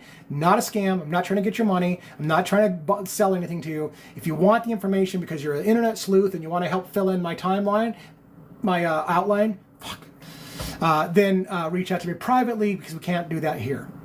Let's see. And Tubi video, I'm saying their story keeps changing over and over again. Right, I agree. Could this have been a hit ordered by Thompson's wife? That is a theory. They always say look for the wife first, and apparently they were living in two different homes at the time, if I remember. I think I've got that source as well, that they were living in two different homes. His wife also indicated that there had been death threats against her husband, and when they asked her what the death threats were regarding, she said she didn't remember. She thinks it might have been over denial of claims. So these are things that were supposedly, and yes, the first person you usually look at in any kind of murder situation is the spouse. It's the first person you look at. So, is it possible? Maybe. Maybe. It's reasonable doubt. You have to rule out the wife. If you didn't look into the wife, there's probably some questions that would need to be asked. Why wasn't that person, when the spouse is always considered suspect number one? Even without insurance, you can just pay for service. I said none of that was, the CEO released a video that says none of that was true. They never proactively contacted the cops. That was a comment that was blocked for some reason. I'm going to unblock it. It's back a ways. I'm 47 messages behind, so I apologize. I'm still trying to catch up with the major things. So yes, I know the CEO publicly said he didn't proactively contact them, but I believe that's what happened, and that's why he was sand crabbing. But that's what I've seen, but I didn't document that in my outline. Usually the wife is the first suspect. Yeah, seems. Thanks for the follows, by the way. Thanks for the gifts. If I've missed anybody that gives a gift, I'm so sorry that I missed it. I really want to be able to do it, but I get on a rant. I get passionate. I talk a million miles an hour. I'm motor mouth, and I can't talk simultaneously and read, and I just miss it all, and I apologize for that. I wonder if you shot him on purpose in the leg. Yeah, I think I did talk about that, Larisi. I don't know if you So I don't want to cover it again because I did talk about whether or not that, and maybe, again, since I'm 45 messages behind, you probably heard me talk about it. Autopsy, why haven't we gotten any information in the autopsy? I would like to know that as well. They did address, a lot of people have been asking the question, why don't we see any blood? Why don't we see any funeral and whatever? The funeral date was announced. I think it happened on the 9th of December. It was a private funeral service. And why wouldn't it be private? The last thing the family wants is the public in there making a spectacle and calling their family member horrible names and protesting outside of his funeral. It would be a super, super private thing. I don't find anything suspicious that the family had a private, out of public, not announced to anyone private service. As far as the autopsy go, that bothers me. Why haven't we seen an autopsy? I don't know. Why I was excited when I saw the documentary showed a picture of what looked like X-ray imaging. I thought, oh my gosh, they're going to talk about what they found in the X-rays. They did not. I don't know if they planned to or if they were just teasing us with generic images, and those had nothing to do with Brian Thompson. He handled the gun very well for someone who is not used to guns. Yeah, I think he the suspect looked pretty calm. I don't know that it took an expert to shoot from that distance, but pretty damn calm. And a lot of people would have panicked. A lot of people would have freaked out. It's not, from what I understand, the human psyche might think they can do something like that, but it freaks people out, most people, when they actually harm someone, right? So whoever did this, it has that ring of somebody who's done this before. A hitman, maybe? Somebody who's that they had extreme confidence. Somebody had extreme confidence that that person's going to pull that off and not fail. That they're not going to shake. They know exactly what they're doing, and they've done it before, probably. Yeah, twice in the body, once in the head. We talked about that. That's why I said I think the shooter walked up on him and finished it, and probably that was a headshot. They have not cleared that, in my opinion. They haven't cleared. They just say he was shot in the back and the leg. They never say the head, so I don't know. But that's what it looks like to me. You can see this whole event on Wikipedia. Is the skull just stock image for sensation? That's what I wonder, Monica. Honestly, I wondered if the X-ray image of the skull was stock imagery. I don't know. I do not know. I feel like it's related to the DOJ investigation. I always say follow the money. When you are looking at some kind of weird conspiracy that doesn't seem to make a lot of sense and it has tons and tons of money involved, follow the money. Oh, shoot. I'm so sorry that I'm so far behind. What is his dominant hand? The whole discussion about whether Luigi's left-handed and the shooter was shooting right-handed, to me, is a non-starter. And the reason being is lots and lots of people shoot with their right hand, even if they're left-hand dominant. There's right eye and left eye dominance. It's different than right hand and left hand dominance. There's a million excuses. People who are left-handed often learn to adapt to right-handed. People who are left-handed will bat right-handed. It's just a non-factor. You can't hang the he's innocent because he predominantly used his right hand for the trigger, and Luigi's left-handed. For me, it's not enough. It's like a non-starter question. But it's a good question to ask. So I don't mean to insult anybody who asked the question. I'm just saying, for me, it was one that I didn't put a lot of weight on because I'm like, it doesn't really matter. Lots of people, for me, that was a thing that I'm like, I'm not spending time on that one because that's not where the real thing is. The money. The real thing is the Department of Justice investigation. The real thing is the short selling of stock or the dumping stock and making. That's all motive. Right? That's motive for murder. That's motive for somebody being pissed off at losses, trying to keep something from coming out in the investigation. All those things are motives for murder. There are many questions, but it is not okay to shoot someone in the head. Let's see. There is likely a lot they don't want released to the public. Sure. I don't think that was him, but how do you know at the time he was walking? What is it, Luigi dominant? Luigi Mangione is supposedly left-handed. Do you think Thompson's wife has anything to do with this? We've talked about that quite a bit. You always look at the spouse first. Dominant hands have left hand, but in court he signed right. Right, because again, left-handed people adopt a right-handed world. It's a right-handed world. Left-handed people adopt all the time. My aunt, who I've lived with my whole life, she's left-handed and she's had to adopt right-handed her whole life because just life is designed for right-handed predominant mostly. Let's see, the witness and the shooter, there was all night, please. One person, one witness said that the shooter was there all night, and it's not to be ruled out. It has to be discussed. That person needs to be deposed. They need to come before court. They need to give an official testimony to say that they can say definitively it's the same guy they saw all night long. Yes, but it's one guy, and eyewitness testimony sucks ass. So I wouldn't put again, have not put a whole lot of weight on the one guy. It's one guy.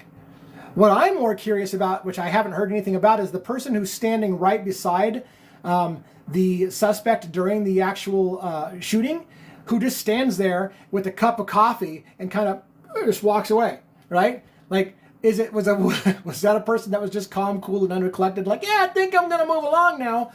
I want to know who that was. I want that person deposed. I want to know what that person's story is.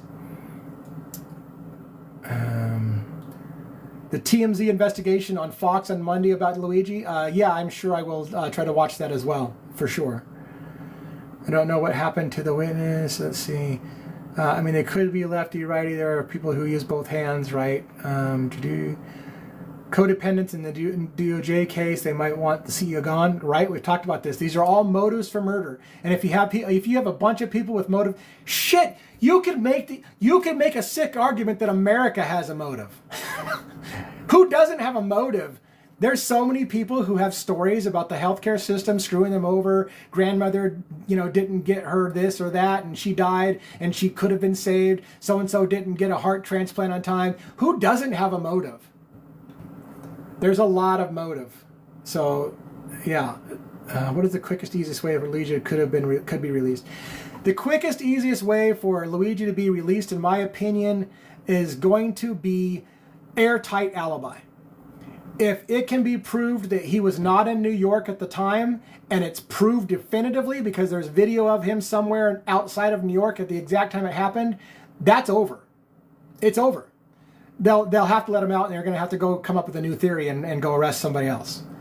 So that's the way I could see the quickest way for him to get out, is if he's got an absolute airtight alibi and can prove he wasn't there at the time.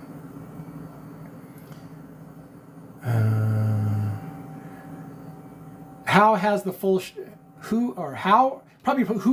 shooting? I saw the full shooting on X, Twitter. If you are on X, probably everybody knows this. I'm an old man. I had to find it out the other way. Because on Twitter, you have to go into your settings on Twitter or X, and you have to tell it that you want to see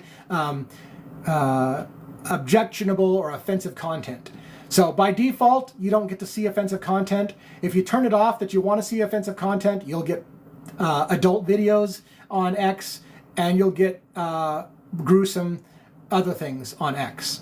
But if you have the default setting, you won't be served up those things. So you have to go in there and you have to tell it that you're willing to see those kind of things. And then you'll find it. At least I did. There's some news footage of a hearse in Minnesota, supposedly, the CEOs. That's probably true. The funeral doesn't seem to have happened. The funeral did happen according to the news. The funeral happened December 9th. I forgot the exact location of the funeral service, but I believe it did happen December 9th. It's on my outline, which I'm not allowed to post or tell you about because of TikTok's saying that I'm violating someone's privacy.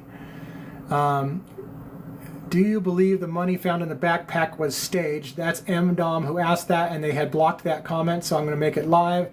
I don't know if it's staged or not. I think the suspect probably left the backpack as a decoy of some kind, just to throw the feds off and to make them look in the wrong direction and waste time chasing down a false lead, which again could lead to the idea of a professional hit. A professional knew what they were doing and left things to confuse the investigation, throw investigators off, send them down the wrong path, looking for the wrong guy, all those things. As someone said, maybe a mafia execution.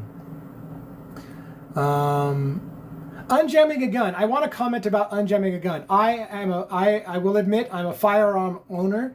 I don't fire a lot of weapons, but I have had a cheap 380, which is basically a cut down 9mm. 9mm is the most common round in America, right? I had a 380. It was a piece of crap gun. I think it sold for like $150. And I also had reloaded ammo, and that gun would jam all the time. And when you have a jam, 99% of the time when it jams, you just simply pull the slide back, eject the jammed casing, and then it chambers a new round. It takes a half a second, and after your gun jams once or twice, it's automatic at that point. You're just like, whatever, here's another one, whatever, here's another one. It doesn't take an expert to clear a jam. Most of the jams are not do not screw up your gun and create it to completely be out of commission, and only an expert can unjam it. So it's a great question, and I understand people who are not familiar with firearms don't understand that. But clearing a jam is not the work of an expert. Everyone who has a gun who's jammed has learned how to unclear a jam, and it's really easy and really fast. Luigi is getting life without parole. Probably. That's probably true. There is no way Luigi could have that much knowledge. Left-handed. Okay, 34 messages. I'm kind of getting caught up. Back to in block. That's easy with the dominant hand. Look up Catherine Abbey, former corrections chief. Mafia boss daughter. New York City is super corrupt. Haven't come across that name in my research, but hopefully I can stumble upon that later and follow up on that and add that to my outline.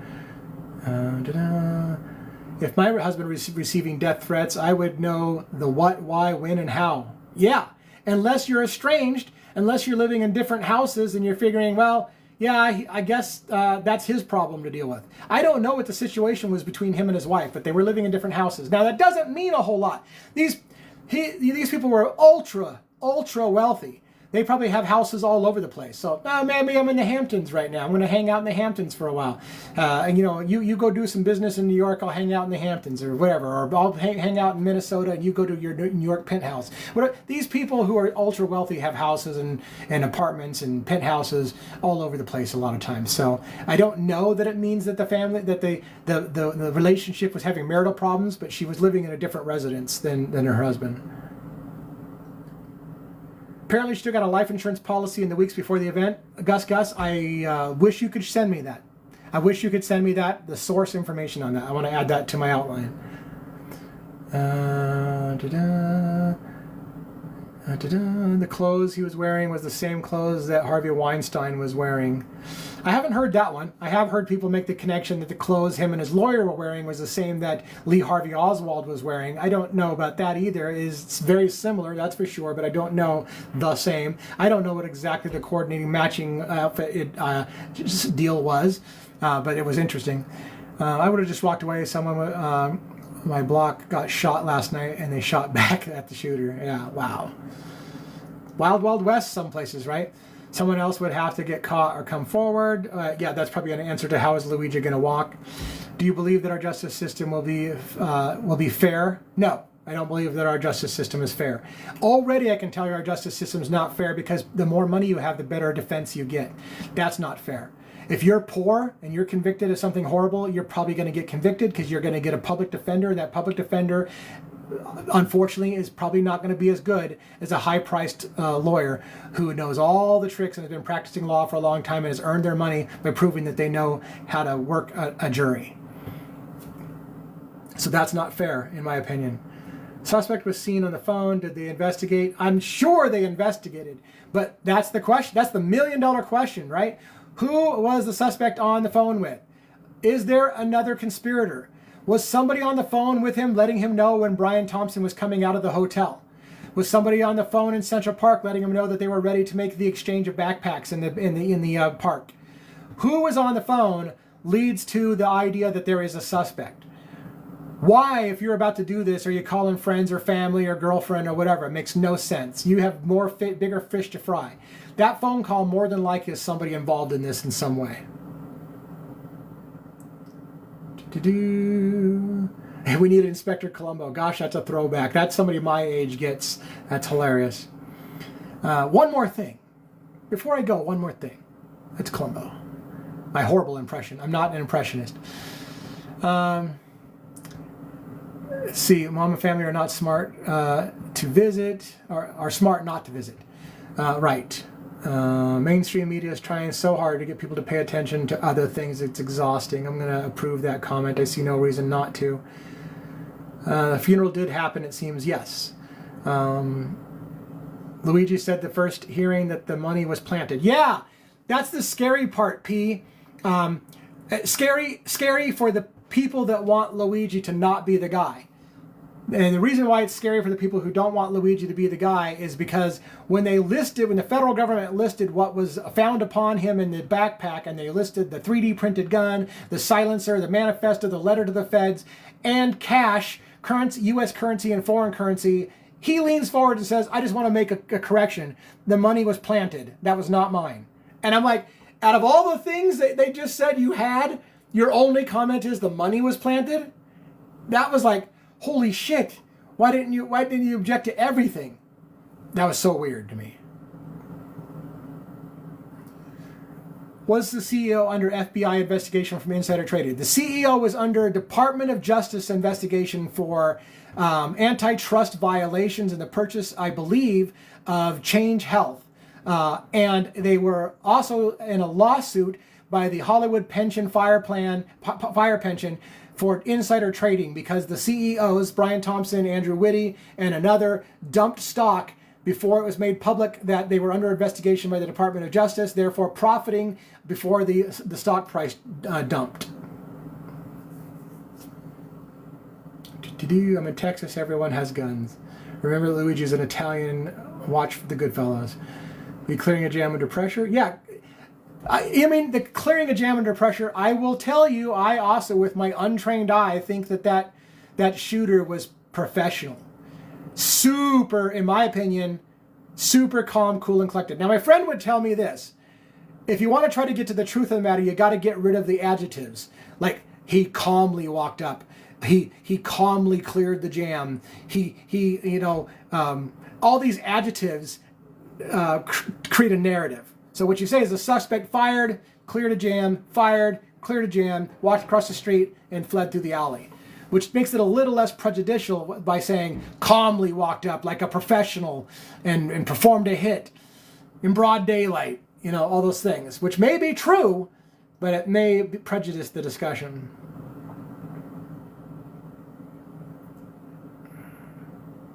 "17 messages I'm behind, so I'm almost there. I'm almost there. Harvey Lee Oswald, right. We talked about how some people say that he had the same basic outfit on that Harvey Lee Oswald was perp walked in. Wasn't it the perp walk just before he got shot by Ruby? I don't remember. I think the coordinated clothes attorney was a mama bear. Yeah, there was that. A lot of people say that's how that came across. This young man here, as she pats his, gently puts her hand on this young man. He's a young man. He's a young man. And he's being accused of all these horrible things. Corpus Christi. Your son had a public defender and she was missing in action. Corpus Christi. 3 shootings within 30 minutes. King 2 News or K2 News. It was 4 duplexes down from me. Even though the trial hasn't stated they can call a mistrial with the 2020 and TMZ shows. Maybe, if that was the case, though, I think Karen Agnifilo would have already done so. She would have already filed a motion for mistrial, and it hasn't happened, so I don't think they're going that way.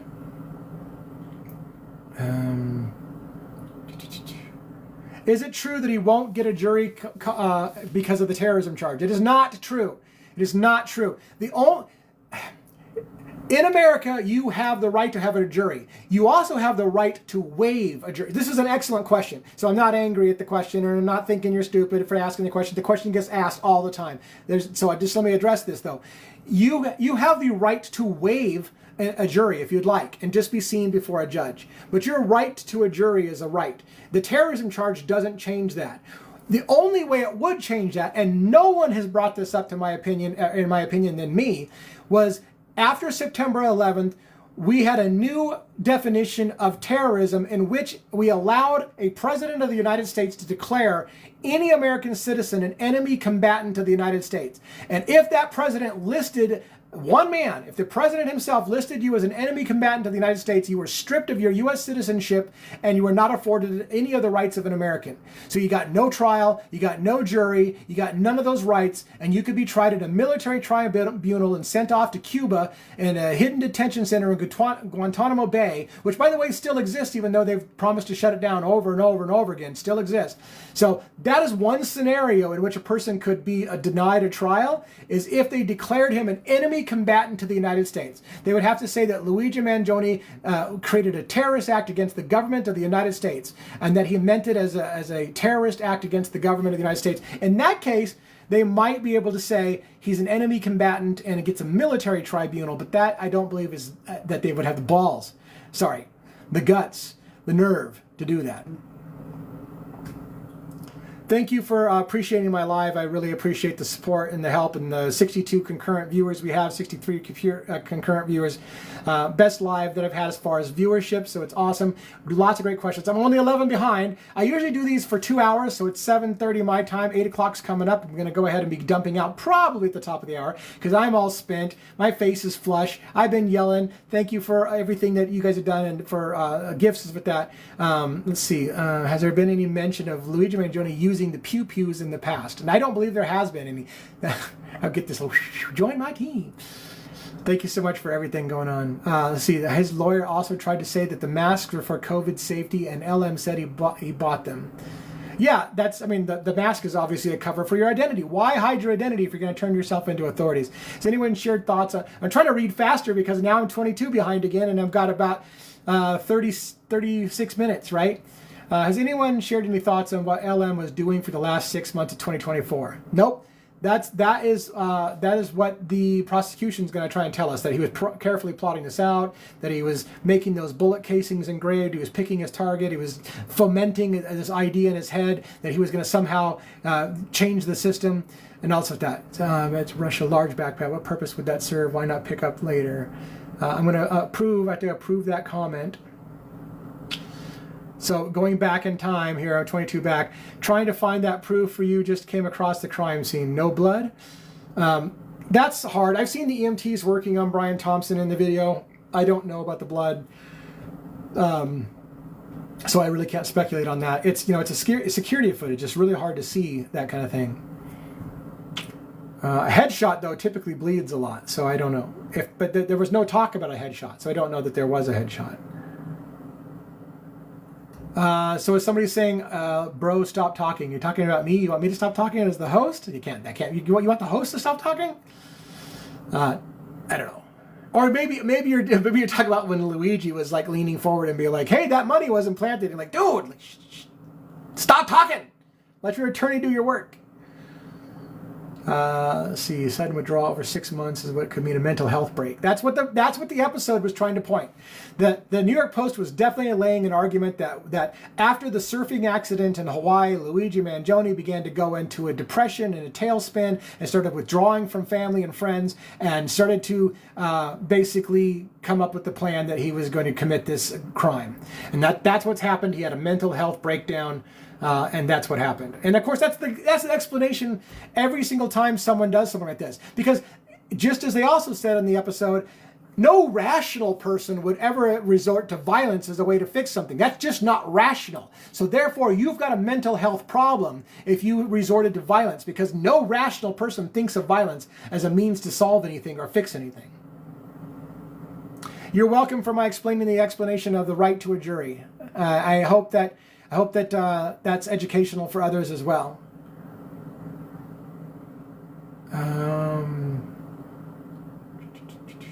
Thank you for the gift. Okay. Well, yeah. Thank you. That was a person's name just sent a gift. That's hilarious. I almost fell for that. Somebody sent a heart. Let's see. All right. Thank you so much for all those gifts too, by the way, and appreciate all the support. I don't even know what the values of the gifts are, by the way, so I really apologize if I have insulted anybody by not recognizing you by name and your gift and whatever, because I'm so new to this and I'm so spun up. Things move so fast. I'm trying to keep up with the questions, and I'm really bad at the whole thanking people by name for gifts, and maybe that's to my detriment. My friend is way better at it. When he does lives with me, he'll be like calling people out by name and giving all the appropriate love. And I do not mean any intentional disrespect for anybody who has supported the channel in any way, shape, or form, even a penny, by not recognizing you for doing that. So, but fortunately, it looks like everybody gets to see it, right? So if I don't recognize you, understand I do appreciate it very, very much. And it's just a matter of me being old and being slow, and not catching it all. Someone said they saw blood. Let's see, the same with the mask. 4 messages behind. Ooh, I'm caught up. No need to acknowledge the gifts. Don't want to mess up your flow. Just love what you have to say. Thank you so much. That's the other thing. Like I get annoyed when I'm watching other people's lives, and every 2 seconds it's like, thank you, Blue 72 27-1. Thank you. And I'm like, dude, just like stay on topic. Stay on target, like old Star Wars Luke Skywalker, stay on target. Like, I want to stay on target. I want to appreciate support, but I have thoughts. I have thoughts I want to share with you. And that takes attention, and it takes me just running my mouth and getting in the flow, right? So I appreciate that you appreciate when I get in the flow. So thank you so much. Maybe you already answered this, but what do you think happened? At this point, my best guess is a professional hitman was hired to take out Brian Thompson so that he would not testify about insider trading to the Department of Justice prior to the March event, and that the people who paid it off and had lots of money to hire the hit hired a team that could spread diversions, red herrings, throw people off the trail, confuse law enforcement so that the assassin can get away. That's my best guess of what happened. Thanks for asking. It's 3:30 in the morning and I'm so invested in the Luigi case. Well, thank you for spending your time with us at 3:30 in the morning and staying up for this. I don't know what your normal hours are. Maybe you're a night owl, but I'm guessing by that comment you're not particularly a night owl. So thank you so much for being interested enough to hang with us tonight and spend your evening with us. I appreciate that. What do you think Luigi Mangione is part of the team? Or do I think he's part of the team? Yeah, I do think he's part of the team. And again, this is a guess. To me, the comments that Luigi made upon his arrest, to the effect of, they are out of touch with America's lived experience, and it's an insult to the intelligence of the American people, is the kind of thing somebody would say that was in on it. Not, I didn't do this, you got the wrong guy. That would be what you expect if he wasn't the right guy. It seems to me a matter of culpability to even say those things. Also, shocking when Luigi said, hey, by the way, that money was planted, but didn't argue to the rest of the things. But the fact that, and the fact that Luigi Mangione is so calm, cool, and collected on his perp walk, he's got a smile on his face in court as if he has no concern whatsoever, either means two things to me. Either he's super proud of what he's done and he has no regrets and he's just holding his head high like, yep, I did it for you, America. That's one scenario. Or he knows something that we don't know. Maybe his attorney does. But he knows something we don't know, and he knows that this is just a matter of time, and he's going to walk. And that would be the kind of look I would expect from somebody who's going to walk.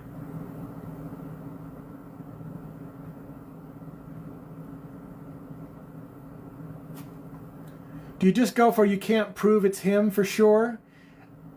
It's going to be tough. Again, what you have to be able to do is you have to be able to convince someone on the jury. Someone on the jury. There are multiple jurors. All you have to do is convince one person on that jury that, I'm not sure you can prove definitively that it's that guy. And there are a lot of people who are sympathetic to what happened. There are a lot of people who have a beef against the health insurance industry. And whether they think he did it or not, we've talked about jury nullification. They could even say, yeah, we think Luigi did it. And we frankly aren't going to convict. We're just not. We're not going to say he's innocent. We're just thank you for the gift. They're just going to say we're not going to convict. I refuse to convict. My conscience won't let me put this man away for something that someone might feel needed to be done. And maybe they don't have the nerve. They don't have the nerve to say that out loud. but they're like, the way I can speak is I will not convict. I will not convict. I don't care what you got. Hung jury is likely, in my opinion. The hung jury is where I think it's really going. And a retrial, hung jury again. That's what I expect. I don't think they're going to get 12 people to convict. I'm guessing hung jury multiple times. And then it's going to be Al Capone all over again. They didn't get Al Capone on murder. They didn't get Al Capone on racketeering. All right, they got him on tax evasion because they couldn't get anything else to stick. This is why Mangione has 1 million gun charges against him. Because if they can't get him for murder, because nobody will convict on murder, they will get him on gun charges. That's my prediction. It's going to be the Al Capone thing all over again. They're not going to be able to get him on murder.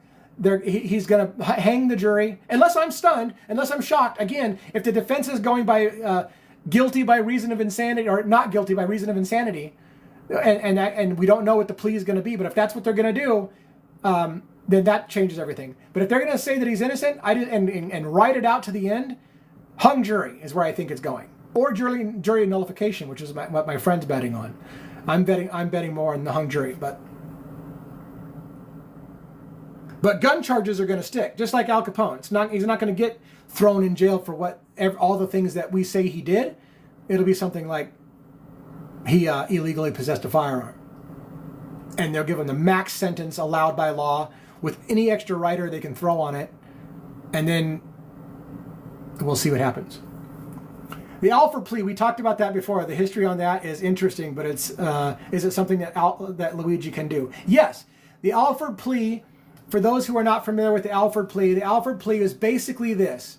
I didn't do it. I did not do it. I'm not guilty, but I am damned in this court because you're going to prove I'm guilty whether I did it or not. So I'm not going to fight it. I'm going to say guilty by Alford plea, meaning I'm not guilty, but you can prove I'm guilty. You can prove I'm guilty, but I didn't do it. But I can't fight it, and I'm not going to win. So I'll plead the Alford plea, which is a way of going to jail saying I didn't do it.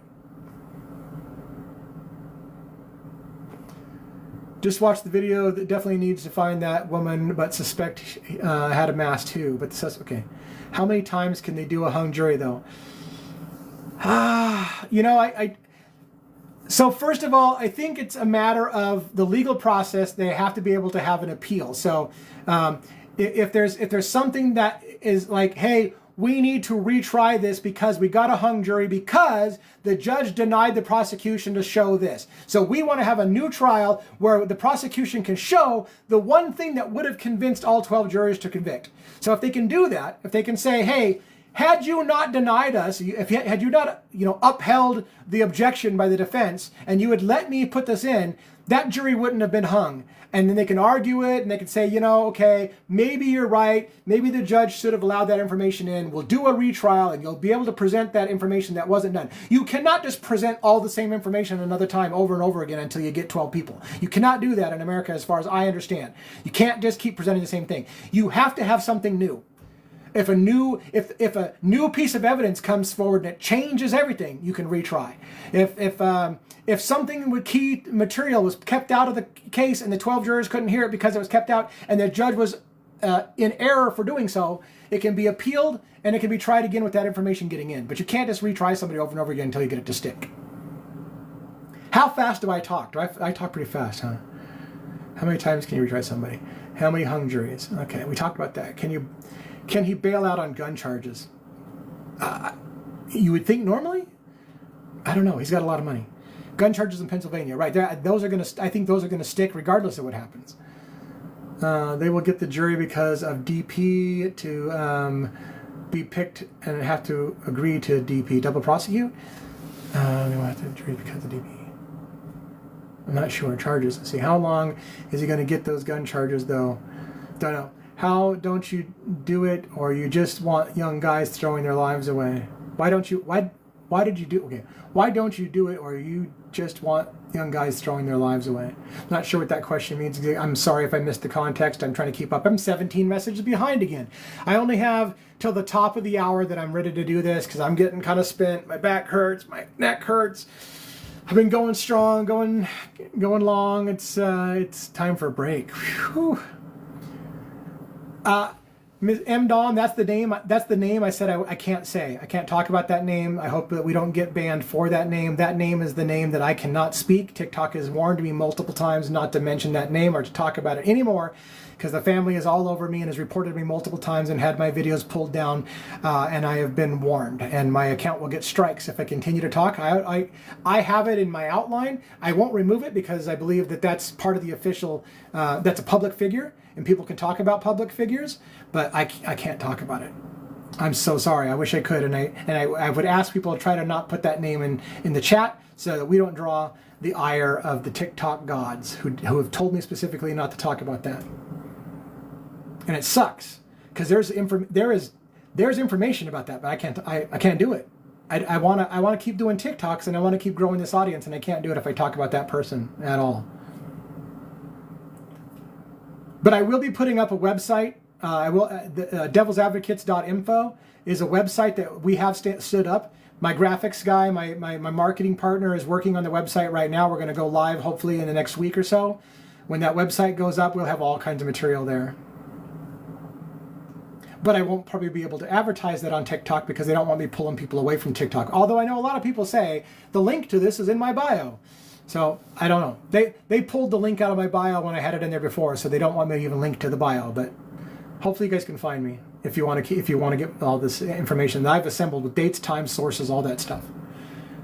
There's no limit as they don't violate double jeopardy. Yeah. There is no Dane. You got me to say it.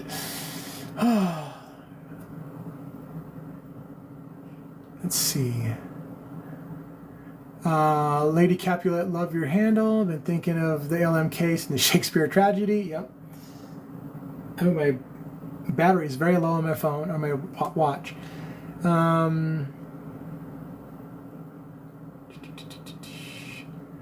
So the gun charges, what would they be on? They would, I don't remember, he had 5 or 6 gun charges in Pennsylvania. And they'll bring him back for those gun charges if the murder charges don't stick in New York. But I can't remember exactly what they were. Like, typically it's unlawful possession of a firearm, an unregistered firearm, something like that.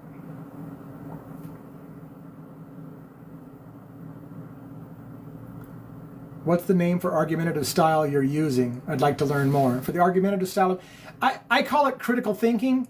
I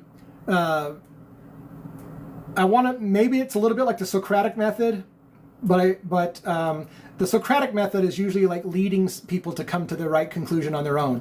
Like I'll ask leading questions until you get to the right question or the right answer or the right whatever. So the Socratic method is more like, I'm just going to keep saying things until you figure it out yourself. And I'll keep saying, well, that's a good question. Now maybe ask a different question. That's a good question. Maybe not, and then you'll get, and that's not quite what I'm doing. I think I'm doing more just critical thinking.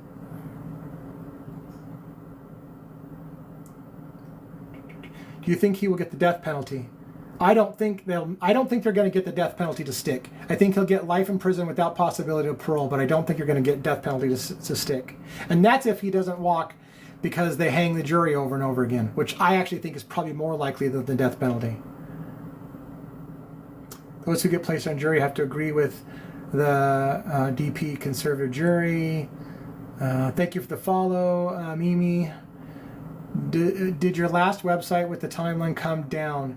No, it is that. So here's the thing, Monica, on the website.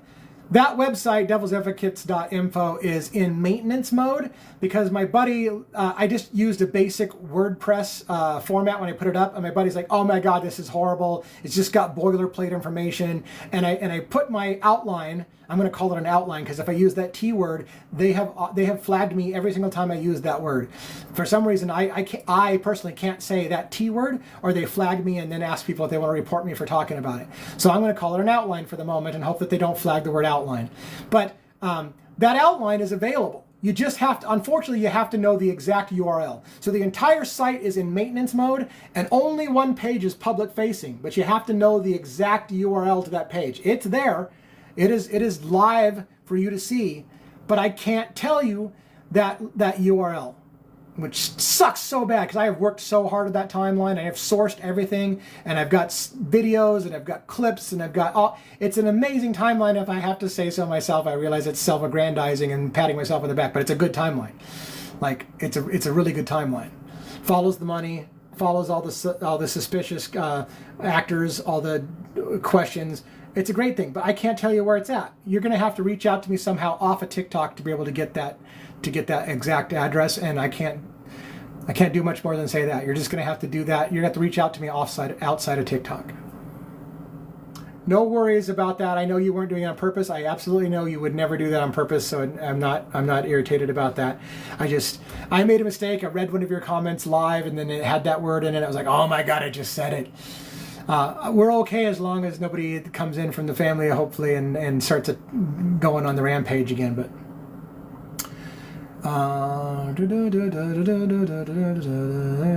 there's nothing illegal about talking about that, though. It's a little bit of an overreach. No, it's a lot of an overreach. Nothing illegal by asking questions. That's like saying anybody that doesn't want you talking about what they've done, they can just say, you're not allowed to talk about it. That's a real human being. Like, yeah, so is the president. So is Brian Thompson. We're talking about him. Like, why does this person get protection and not everybody else? What do you mean we have 56 gun chat he brought with gun before? What do you mean he's got 5 or 6 charges of a gun? Did he have a record of something with guns? What I'm saying is the in Pennsylvania, in Altoona, Pennsylvania, he was charged with 5 or 6 gun charges. He was not arrested or charged with murder in Pennsylvania.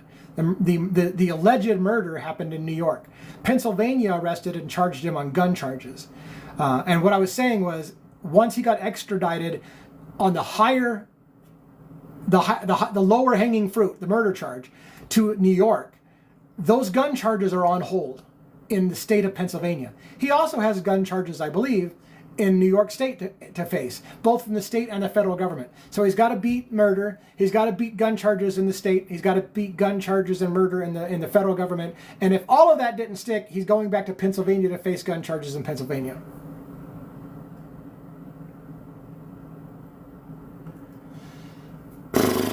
All right, we're at 15 minutes to go. I'm getting behind again on comments.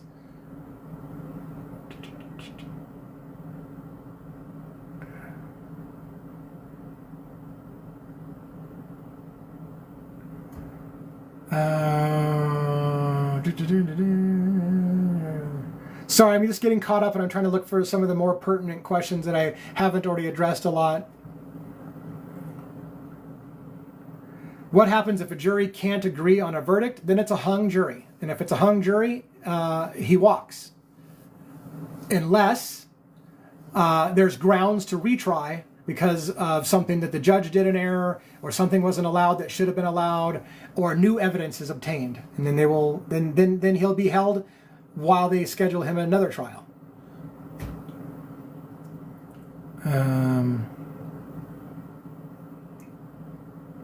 Can't you provide your Instagram on TikTok and have your website be placed on your bio on Instagram? Yeah, I had the link to my outline in my bio. They deleted that from my bio along with pulling 2 of my videos. Told me on one of my videos that I was inciting violence. And actually, they told me originally that I was inciting violence on both of the videos they pulled. I about blew a gasket and politely said I did not incite violence. And they changed the reason why they pulled one of the videos from inciting violence to includes personally identifiable information, which is about an individual that I talked about. And there was nothing personally identifiable. I didn't give up anybody's address. I didn't give up anything personally identifiable that it's not reported in the news. Everything in that article was reported in mainstream media news, and including a special on TV about that individual. There was nothing personal or privileged information on that. But I think TikTok was over nervous because these people have a high presence on TikTok, and so it was just one of those. They don't care. They're like, don't talk about it, and we don't care. I don't want to hear your opinion. knock it off. You can't talk about that. And there's no appeal after that appeal, right? I have appealed and I lost my appeal. We're done. We're done. TikTok and I are done talking about it. They won't hear me anymore. And if I keep asking them about it, I'm going to get shut down.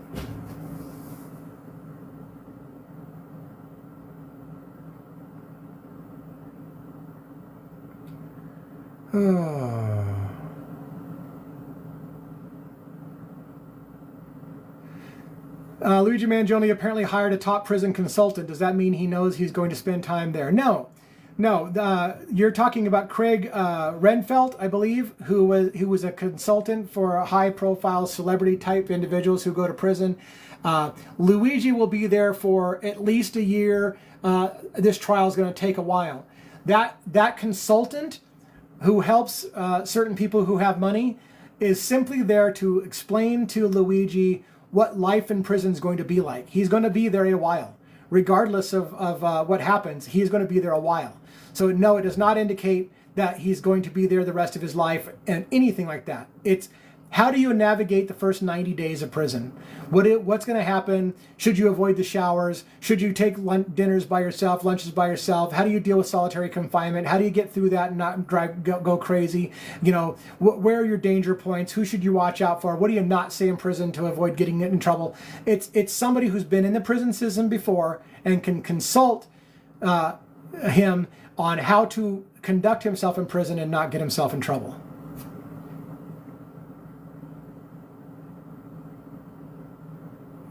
I would imagine 1 to 2 years is going to be the trial for the state and federal government to continue to finish their trials.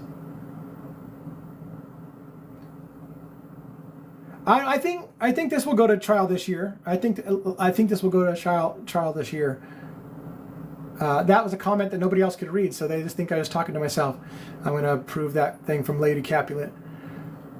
How many have to agree in the jury? All 12 has to unanimously agree on a death sentence or a conviction like that. Typically, a jury is 12 jurors with a number of alternates depending on the severity of the account. So sometimes 2 to 4 alternates. And in case you want a little bit of education on American judicial system and how the alternates work, here's how it works.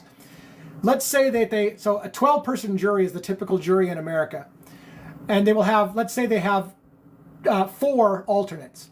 The reason you have 4 alternates is if something happens and somebody screws up and somebody does something wrong and they get themselves kicked off the jury, they do not want to have to start the whole jury process over again. So there's some extras that are held in waiting to make sure that if somebody excuses themselves, says something stupid, there are enough jurors to have 12 jurors left over. What happens is none of the jurors will know if they're one of the 12. Every single person, including the alternates, will believe that they are one of the 12 or one of the alternates. They don't know. Everyone has to pay attention as if they are one of the 12. At the end of the trial, they'll announce who the 12 jurors are, and the other ones basically just wasted their time sitting on the trial for the last 2 years, or whatever the case may be. But that's the way it works. So you don't know if you're one of the 12 or if you're just an alternate. You don't know if somebody's going to get themselves thrown out and you were going to be an alternate, but now you're suddenly one of the actual 12. But that's the way it works, if that makes any sense.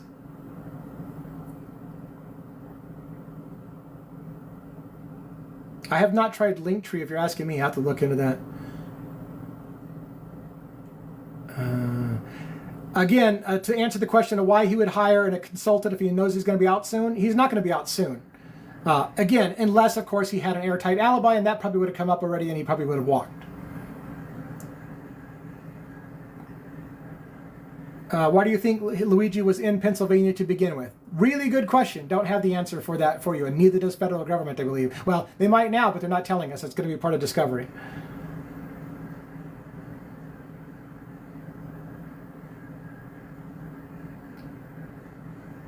Yeah, he can only have letters at the moment, and he probably will not be writing back. His attorney's not going to let him write back to anybody.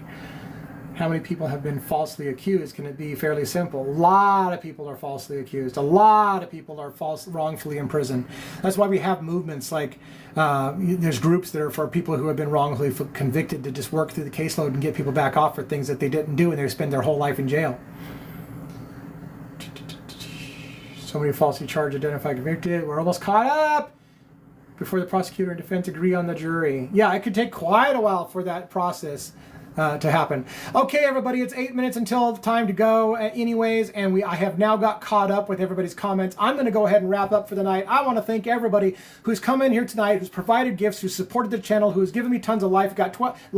We got 12.2k likes. Best thing that has happened so far for us, and 54 concurrent viewers right now. Also the best thing that's happened for our channel so far. We're really trying to grow this account. I have stagnated on our account. For some reason, when I hit about 4,400 followers on my account, I have died. Nothing has happened. Nothing that I say is going quote unquote viral. My best video is a 500,000 view thing, and I haven't had anything close or sniffing that in any ever since. So I don't know if I'm being throttled or if I'm just not resonating with people. Whatever the case may be, this helps out. So thank you so much for supporting this channel. If you know somebody that might be interested in my content, please forward it to them. Have them give us a like. Help us build that following. Help us get more people so we can say more things and keep going. I will follow this trial all the way through. Every single time there's a TMZ expose coming out next or another court date, I'll be doing a live to talk about my opinions on those matters. Have a good evening, everybody. I love you. Thank you very much.